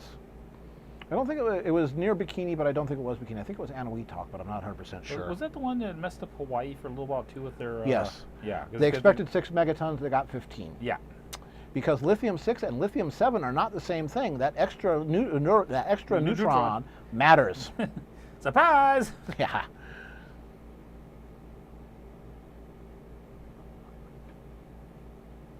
Oh, the old Rankin Bass stop motion, yeah, that, like Frosty the Snowman, Rudolph the Red-Nosed Reindeer. Yeah. There's always tomorrow. Yes. Like a Nightmare Before Christmas. I don't know if that counts as a Christmas special or not. I enjoyed that. Oh yeah, that was good stuff. And remember, and apologize to him again. Bunny. I got a chance to. That was one case where I got a chance. I saw that in the theater, and at the time I was working at the soil lab, and one of my coworkers and friends her husband was the manager of an AMC theater, and the night before they would have a movie come out, they would have to build it and run it to make sure they had all the reels compiled correctly. And they would have a thing where friends and family members could show up and watch the midnight showing, literally, before anyone else could.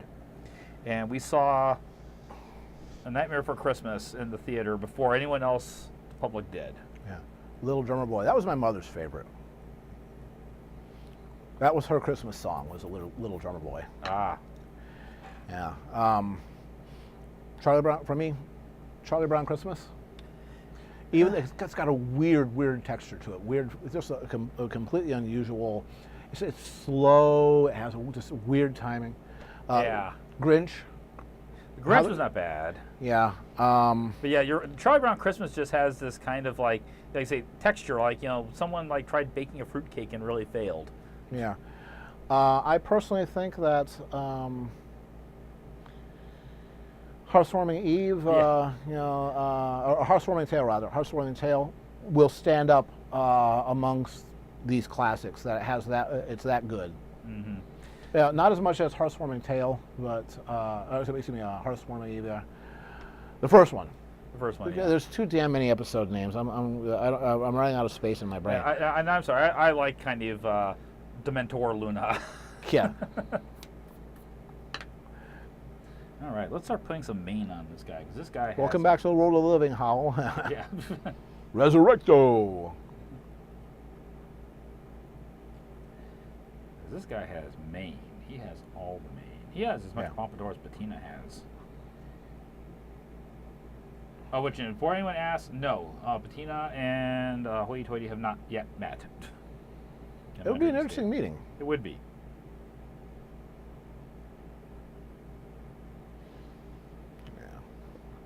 Yeah, Sonny, we just did the, biannual, we'll take everything out of the room, put it back in, and realize, how much crap you had laying in the corners event. Yeah, and some things we found behind chairs and everything. It was like going, You're a mean one, Mr. Grinch.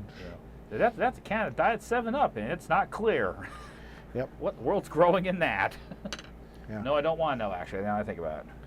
A little bit of trivia for you. The Grinch Who Stole Christmas. The guy who sang the Grinch song was not Boris Karloff. He was the narrator. The guy who sang the Grinch song was Thurl Ravenscroft. Oh, God, I would love to have a name like Thurl Ravenscroft. He did a lot of Western songs, if I remember correctly. He was Tony the Tiger. Yes. It's great. Yeah. Yeah. Mean one, Mr. Grinch. You got spiders in your crotch. Okay, wait a minute. Yeah, that's right up there with Jingle Bells, Batman Smells, Robin Laid an Egg. Yes. Okay, so he's got this. Comes down. And when Bettina and Real Cadence met, well, yeah, because both of them have a strong Eros. Yes, they do. But it is very interesting when the two of them will meet finally in the dreamscape in person. It's like, oh. You horning in on my territory there, girl? Yeah, kinda. This isn't carpenter's. Have you used carpenter's pencils to draw with? I've tinkered around with them. I just don't they don't click with my style. So I've never really done any serious. Yeah. Okay. Toxic question. Mm-hmm. What is one of the coolest things that you remember finding after either rearranging your room or just by random you almost thought was totally lost? Oh, God. Let's see. A North American Arms 1-inch long, 5-shot, 22 caliber single action revolver the size of a belt buckle. Glad you didn't get that stuck in the vacuum cleaner. That could $20. You always like to find $20. Yeah. I would have to say the thing that was the coolest thing that I discovered, and I still have it to this day, and in fact I was using it this morning. The warm-up piece I did was done on it. Little story. The year is 1970. The moon program's still going on. Vietnam's still going on. We still have Nixon. And in Whittier, California, there's a young boy who is laying on the floor, carpeted floor, trying to draw. And not having much luck, because trying to draw on carpet is not an easy thing to do. And his dad kind of comes in the room and looks at this and goes, "Oh man, we can do better than this." So Dad goes out to the garage, grabs a piece of tempered masonite, slaps it on his table saw. Sawdust flies. Yeah, sawdust flies or board dust, MDF. Yep. And he very quickly turns it into a kind of 11 by 17 roughly piece of board. Then he takes a piece of smooth plate finish Bristol he had laying around out in the garage. He used to do sign work and design for people. And he slaps it down and he tapes the corners with packaging tape and he brings it in to his son and says, "Here, draw on this. This is going to be a lot better. Trust me." And he figures that, well, he'll keep that around for a couple of weeks and he's going to break it or something like that. Maybe I'll make him another one or we'll give him a real drawing board or something like that. And kid doesn't. And in about 3 years, he comes back and says, "Dad, the paper's kind of wearing off on this. Could you resurface this?" And Dad goes, "Okay, yeah, you still have it?" "Yeah, okay." And this goes on until at one point, right when the families, or him and Dad, are moving out of Southern California in 1983, and son thinks that he has accidentally thrown that out when they were doing some repair work around the house. Now much older, of course. And he was very, very happy to find that board when they settled in what was technically Los Gatos. It was San Jose, but it was Los Gatos, California. And that was me. And I still have that board to this day. It's the oldest thing I own. I now resurface it myself with my own paper. The MDF is finally starting to break down on the board. It's finally just starting to fail. But I still use it for probably, 80% of all the black and white, these small drawings I do. All the Anthro Power Pony sketches I did this week were all done on that.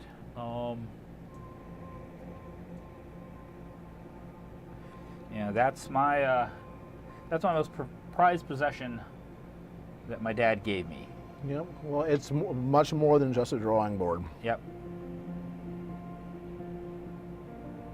There's been several times when I've actually seriously thought about donating to some charity auction or something like that, and there's always those things people talk about, they just can't part with, and that is one of those things. I'll probably just keep figuring out some excuse to keep using that thing until it finally just falls apart on me.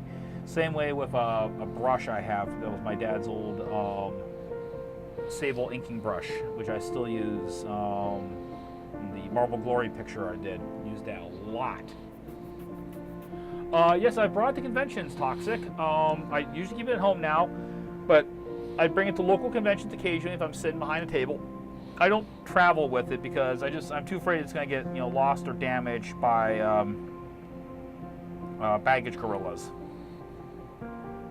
So when I show up at conventions, like BaronEngel or something like that, I'll just have to fudge it and figure out some other way to draw with it, in my life. Excuse me a moment. Excuse you a moment. Let's see.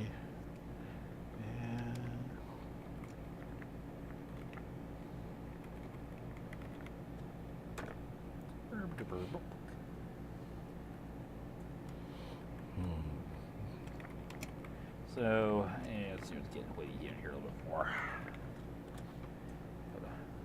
Yep, they're out in force tonight. Apparently it's like 2 or 3 guys.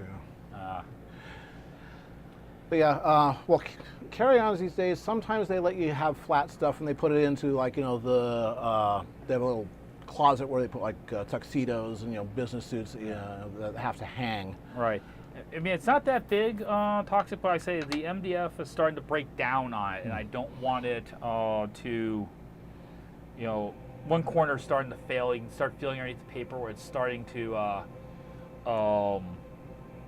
get crumbly and everything. So I'm trying to just, keep it going as long as possible, so I don't put it under any kind of stress.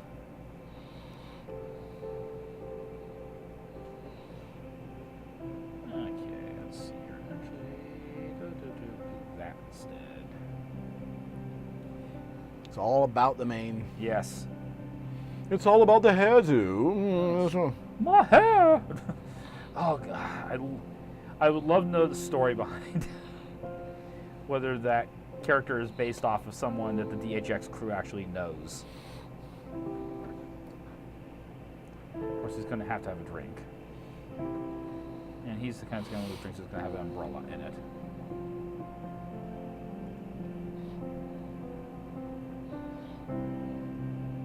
Is there any way to preserve it? When I say imagine there's various coatings and things like that. You can always have the maybe the top layer redone or something. Yeah, I mean I can replace the paper on it, but the actual resins inside the particles are starting to just fail. Because I mean, Becomes George Washington's axe. Yeah, I mean, it's one of these cases that I'm pretty certain that they never intended this building material to be used. And I don't know how old the MDF was, but my dad, how long been sitting out in our garage before he finally decided to go out and take that saw to it. My dad hung on to everything.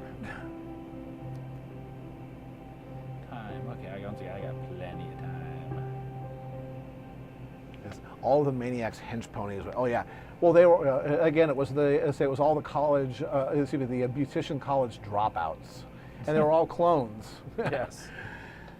Of course, it was a comic book, so Control C, Control V. Yes. 0 point henchman. Yeah, one of them must be named Control V. Let's see. If that is, how about Mysterioso? What does Mysterioso sound like? Yes. Well, do me, guys, I'll take a picture of the thing and I'll post it like on Twitter and on DeviantArt so you guys get an idea what the heck this thing is he's talking about. Because one of the things my dad used to do is he used to put another piece of paper on top of the paper and just tape it back down again. So after a while, when I finally got around to resurfacing it around 2000, I peeled off like 7 or 8 layers of paper and was like, oh, so that's what my drawings used to look like back then. Oh dear. Actually, they kind of did. It's called Winter Wrap-Up.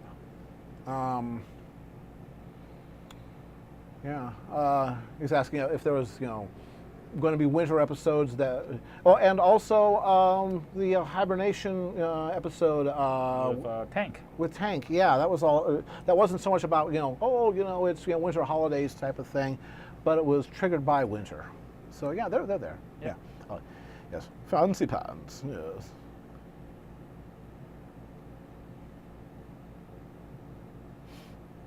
Yeah. Maniac got her hench ponies from Henchco. God. Villain Supplies Unlimited. Venture Brothers. With all of the Monarchs, assistants there. They talk about going to henching college and always wanted to get into henching.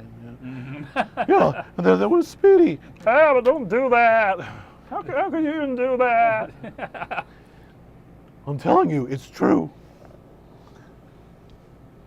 So, Hoyte is a fashion connoisseur. Yes, he is. He's one of several. Mm-hmm. But he's based on Carl Lofgren, Langer, Carl Langer, I think, a well-known, haute couture, style commentator. So Toxic says, give you the story of the piece that you took the most time to work on something, but eventually had to give up on. Yeah, is it basically what is your biggest abandoned project? Biggest abandoned project. Well, wouldn't it be that movie deal thing that you had that might have taken you to Japan? Yeah. Once again, to go back to around 2000, I was approached. I'll leave some details out, but I'll go into some specifics. I was approached by someone who was doing development work for a TV series that was going to be based out of Japan, and they wanted me to be the concept designer for the show. And I was going to be doing the character designs. It was going to be live action, but I was doing, here's how you're going to probably want to do the costuming.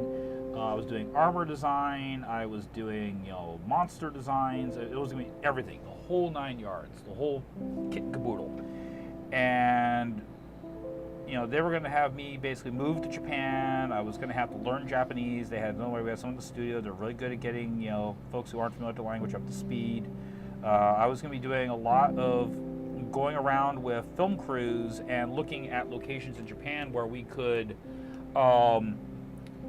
figure out how to set matte paintings for shots and everything, and then how I was going to have to develop some of the architecture. So I was like doing these crash courses in Japanese architecture, feudal architecture, to get speed with it, and we were 48 hours from going live and having our first milestone. Like, congratulations, you guys are on board. Show that you're on board. Here's your first payment of about $35,000, and it all fell apart. It all went poof. As And, most movies do. and it was, I'd written literally my 2-week notice. Back when I was working at University of Art, and I'd written my 2-week notice and everything, and it was to be for naught. Yep. And that was kind of depressing. I did actually some really good work on that preliminary stuff. I got paid for all of it, everything I got paid for, but it just never happened. Let's see. Do you have you ever used a broken tool for another tool that you still have to this day? I guess it means, are there any broken brushes or something like that, or other implements that, oh, it's broken, well, I'll use it anyway, and you still have it? That would probably have to be that sable lettering brush that my dad has. The 50-year-old one. Yeah, it's 60. 60. Yeah. 60-year-old brush. The flagging on the brush is just utterly dead. But for how I use it for blending and everything, it's basically turned into a sable scrubber. And with the flagging missing off of the tips, it gives just enough amount of stiffness and just the right amount of pressure to be able to move the pigment just the way I need when I'm doing blends in small areas. It's nicely broken in. Yes, but it looks absolutely horrible. But I know exactly how to make that thing sing. Yeah. Now I'm going to take this opportunity to remind folks that University Art is our sponsor. They keep Baron well supplied with art supplies. Mm-hmm. He actually worked there for about 20 years. And they are a high-end framing shop, museum quality framing. They have done Nobel Prizes. They have done original Picassos and original Rembrandts. Located in the Bay Area, at Redwood City and San Jose, plus another store in Sacramento, which is where last week's guest Jaya King works. Yes. Yeah, she was the one that was melting wax with blowtorches. Yeah. And folks really seem to like Jaya, and we're going to have her back on again in the fall. Oh yeah, less sugar and caffeine. Less sugar. Not too much less. Yeah, not too much. Because then she would collapse. But we want to say thank you to University Art. Again, excellent framing, high-end art supplies, art instruction and seminars, and you should check them out. So fun things to Hoitoi's booty's coming along just fine. Yeah, indeed. Yeah, well, he has a girly butt. He has a girly mane.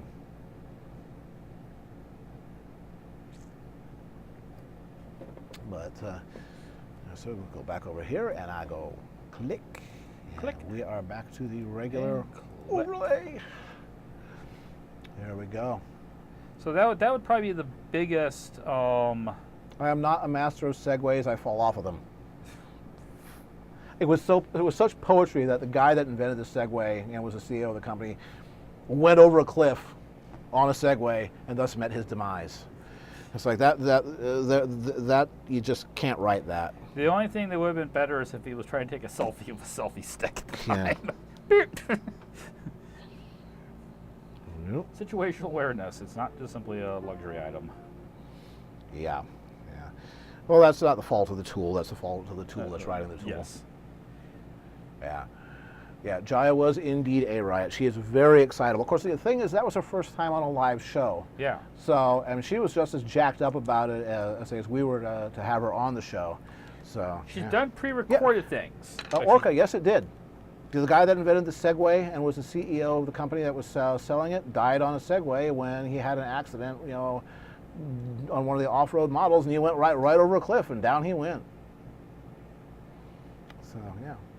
But yeah, that was her. She's done pre-recorded stuff, but she's never done, film before a live studio audience. Yep. She's done demos, but once again, she's never been on a stream like that. So that was a very eye-opening experience, and she had a wonderful time. And I really want to thank everybody who made her feel very, very welcome, and the questions you guys asked, really, really great stuff. Well, she again after the show, she was like, "When can I be on again?" Yeah. So, we will see you later, Le Godot. Thank you for dropping by.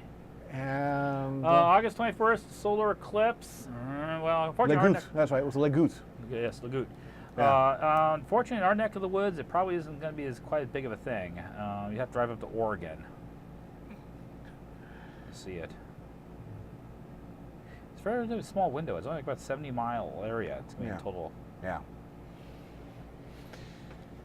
There we go.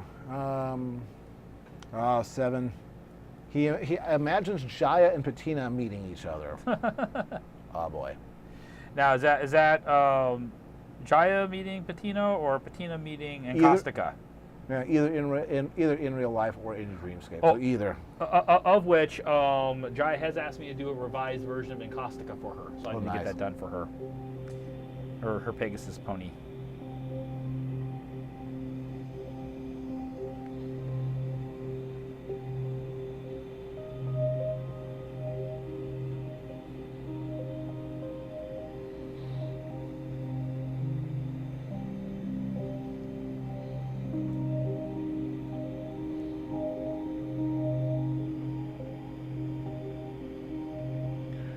Kind of personal one. Give me one type of fear you have, fear of heights or something. I do have something of a fear of heights. That's why I go rock climbing from time to time. It's because it gets me kind of jacked up. Yeah. Not really super afraid of heights, and the funny thing is that once I started having dreams in my Quest of Dreamscapes about being a Pegasus pony, I got less of a fear of it. I guess like a fear or phobia, blindness is one of them. I'm always the whole concept about going blind. Oh, that's legit though. That is totally legit. You can't call it a phobia if it's legit. Yeah. No, I'm not bothered by 1,000-foot falls or 10,000-foot falls. I will take an airplane and turn it upside down and for fun. Mm-hmm. It's a 10-foot ladder. Well, that's the stuff I don't like. Well, part of the thing is that if you're up at 10,000 feet and you turn the plane upside down, you've got 9,000 plus feet to sort things out again. When you're 10 feet off the ground, you don't have many chances to figure out how to fix the problem before you go, ouch. Well, the other thing is that it's immediate scale. It's like you can't fool yourself. Right. Yeah. But I mean, it's like again,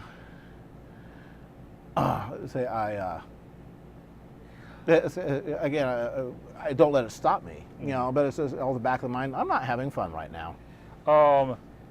Okay, here's one I do have that's kind of a silly one. Snails. Ugh. I have a bit of a phobia about snails, and... Oop, fellow pilot, hooray for Eris. Fellow pilot, what do you fly? I'm still in spam cans, 172s.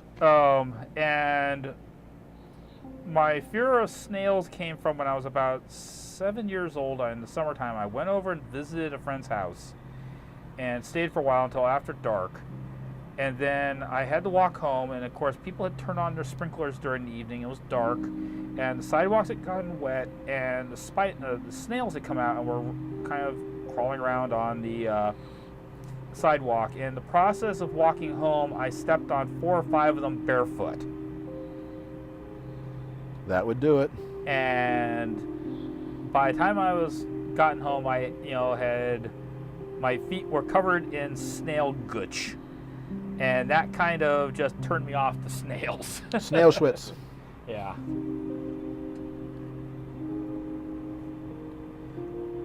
Yep, human brain has difficulty figuring out large distances. Yes, astronomy. Oh, boy. We're not wired to figure out these kind of distances because we never were going to face them.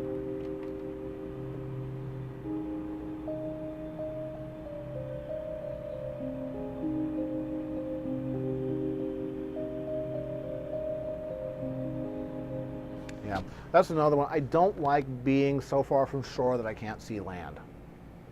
Just expansive sea in all direction. Yeah, okay, fine. Yeah. You're not on Earth anymore.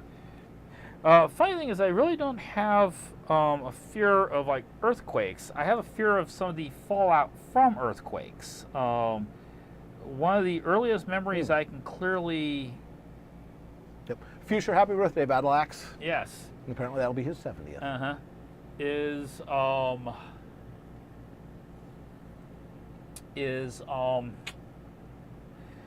1970 San Fernando earthquake. And my dad had built me a whole bunch of model airplanes at that time, and he had hung them. I had a lamp in the center of my bedroom, and he had hung all the planes by fishing line from the lamp, and that was a P-41 flying, Curtiss Tomahawk, and he had, painted up as a Flying Tiger. It was a B model. He had a Messerschmitt, a Japanese Zero, and a whole bunch of airplanes. And all I remember is waking up at like 5 o'clock in the morning, and everything in the room is moving, and I can't figure out what the heck. What did I drink anyway? Yeah, and we had wood floors at that time in the house. I remember looking out my bed, because my bedroom door had swung open, and watching the wood floor ripple and move like a giant snake back and forth across the floor. And looking at that going, and then looking up at the ceiling and noticing that all my planes were flying around really badly and crashing into each other, and parts were flying off the planes and everything. And I remember at the time being more upset about the fact that my model airplanes were getting damaged by this, whatever was happening to the house, than anything that, the actual earthquake itself. And I remember we went to school that day, and we all showed up, and they kind of told us all go home because there was no power. And I remember I came home, and my dad had to go and try to get into work, and that was kind of a mess that morning.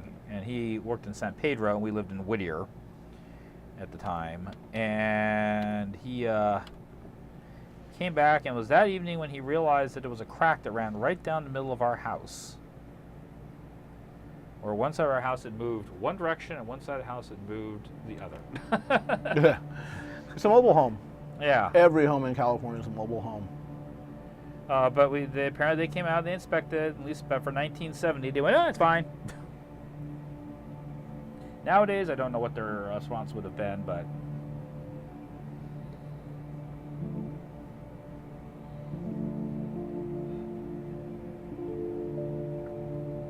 But yeah, one of the ones is snails, and Catspaw can attest to this. Sometimes when we go out on the walks and everything, it's like, watch out for the snails.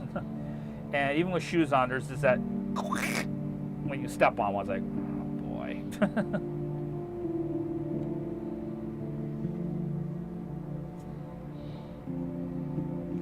Of course, Catspaw stepped on a ginormous slug recently on one of our walks. Banana slug. It wasn't a banana slug, but boy, was it big. And it was like he jumped off the rooftop and like landed on a tube of toothpaste.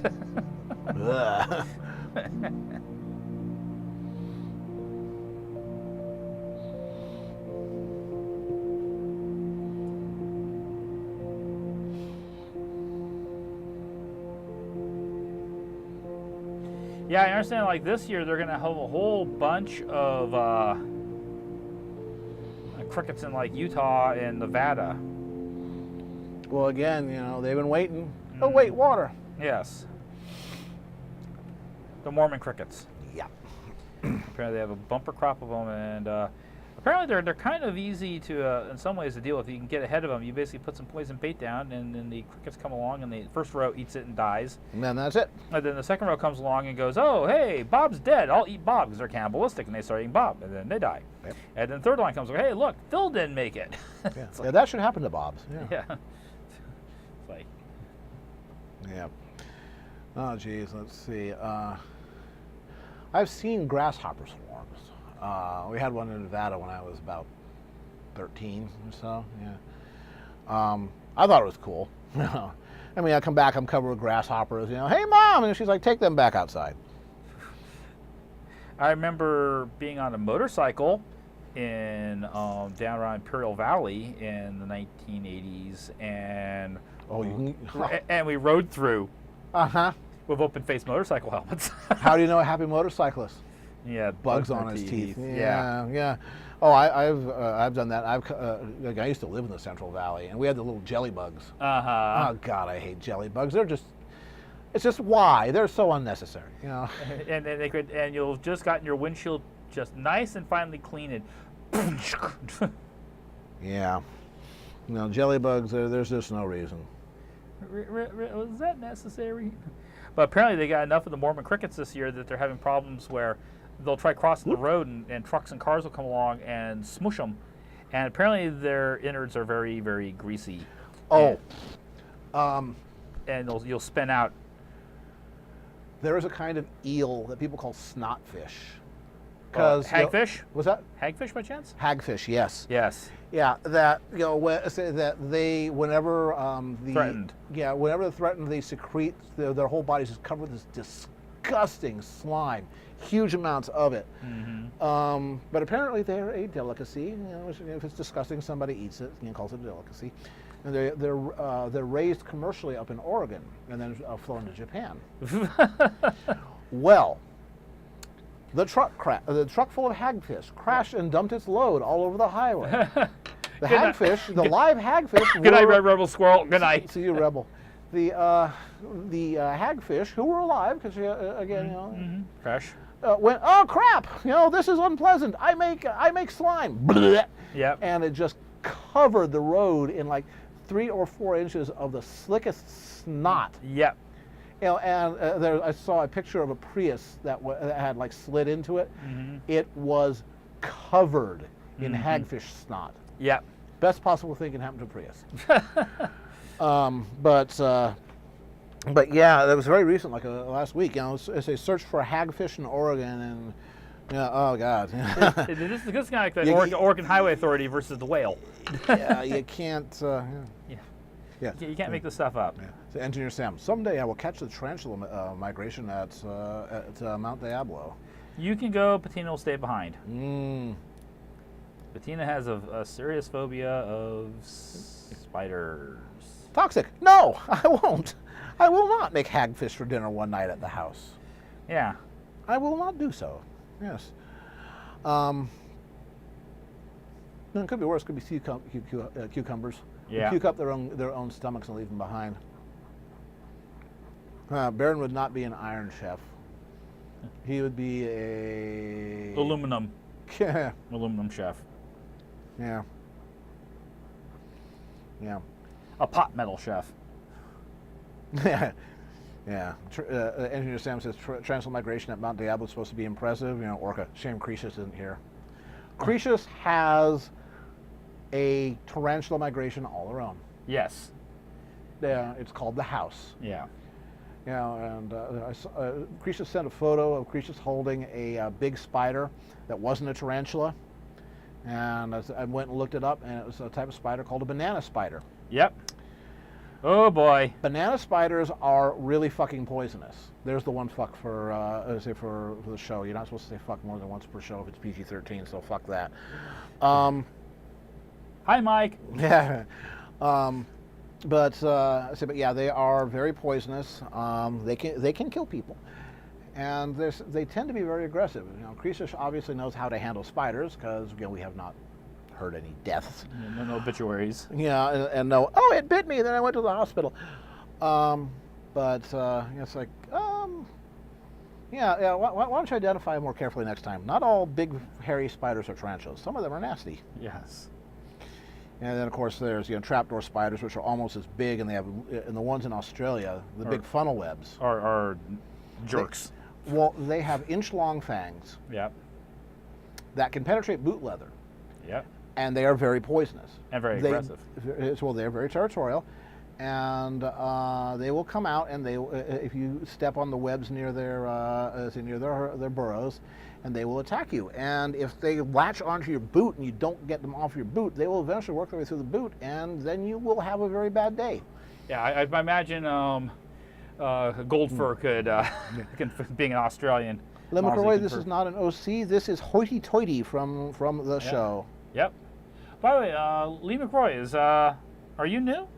I can't remember if I've seen you before in the chat or not. I think we've seen him once before. Yeah, but either way, welcome back or welcome. Yikes, Colonel Yu. Spiders. Yep. Yep. Yeah. Yeah. What's the? Oh, Let's welcome see. back. Indeed, indeed, indeed. Apparently, cleaning honey off of roads is difficult. Oh, that was the occasional truck full of beehives. Yeah. Yeah, that can be a sticky. Okay, I'm not going to say it. Yeah, to get out the pressure washers. Yeah. You need heat at that point.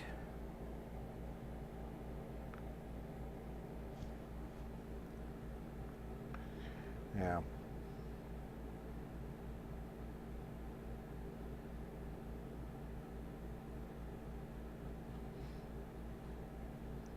Let's see.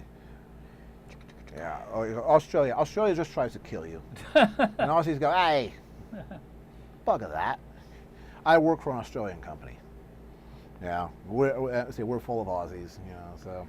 And apparently the ones that have the accent. The Brisbane. Well, our CEO has the really enthusiastic Australian accent. Everything's just stonking great. That enthusiastic Steve Irwin thing. Most of the other Aussies are kind of reserved with the deep voices that are quite the fashion. I don't do that accent. Just the ones that sound vaguely British there. But yeah, we've got our share.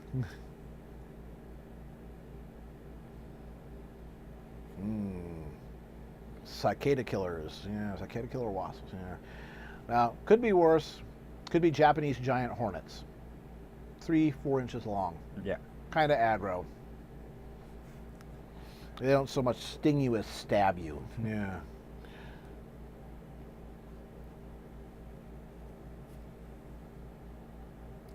Well, so of course, when I lived in Nevada, that was when I was a kid. I was always into turning over rocks to see what lived underneath them. Scorpions, snakes, centipedes, harvester ants, Mormon crickets, solipugids. Oh my God, it was great. Salt pugids? Solipugids. They look like whip scorpions, also called vinegaroons. They look like scorpions, but they don't sting. Are those like camel spiders? Same family. Same family. Yeah. Oh, hopefully they have a better attitude. They're just like these primitive, creepy things. Yes. Actually, no, they're not primitive because they're here today. If a species is unchanged in 200 million years, it's not primitive. It's just solved it. Set in its ways. Is answering toxic questions a skill? Yeah, it is. What is the second best skill that I have?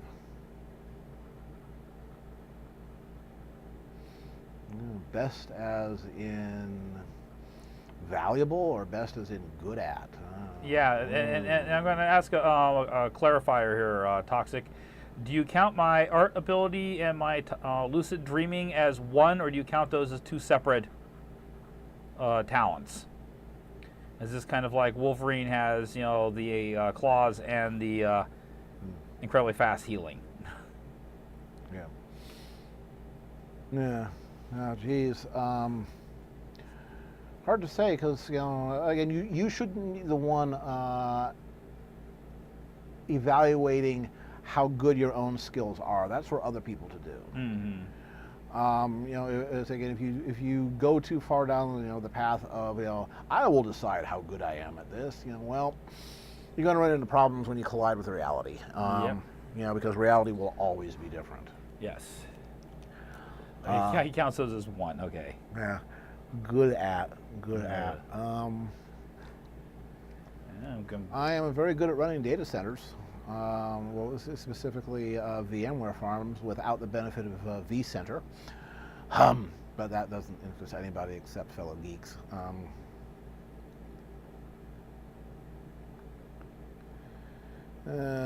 Geez.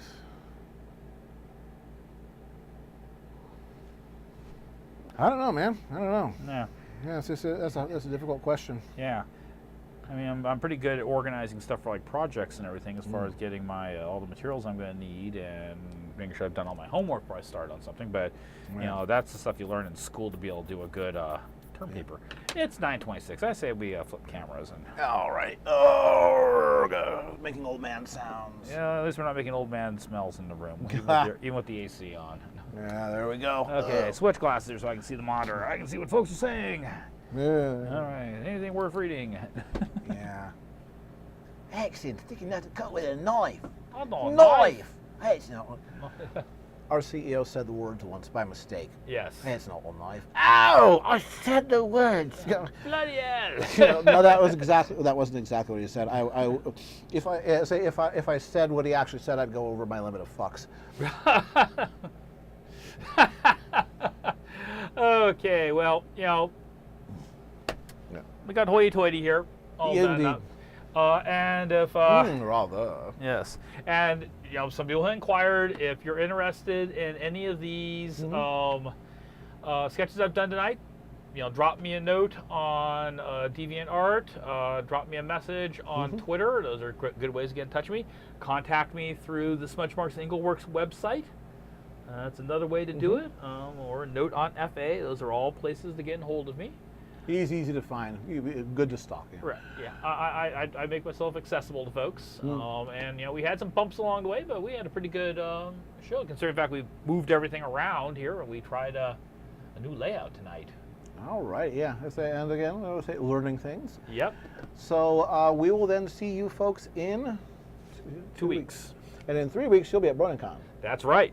Yeah. Yeah. Then I'll be doing a stream when I come back. So I'll be able to do a recap of BaronEngel. Baron, that holder thing on the table there. That's holder- here. This is where I can put my tablet if I want to. Even though I usually put it over here because it just seems to work out better for my ergos, how I do things.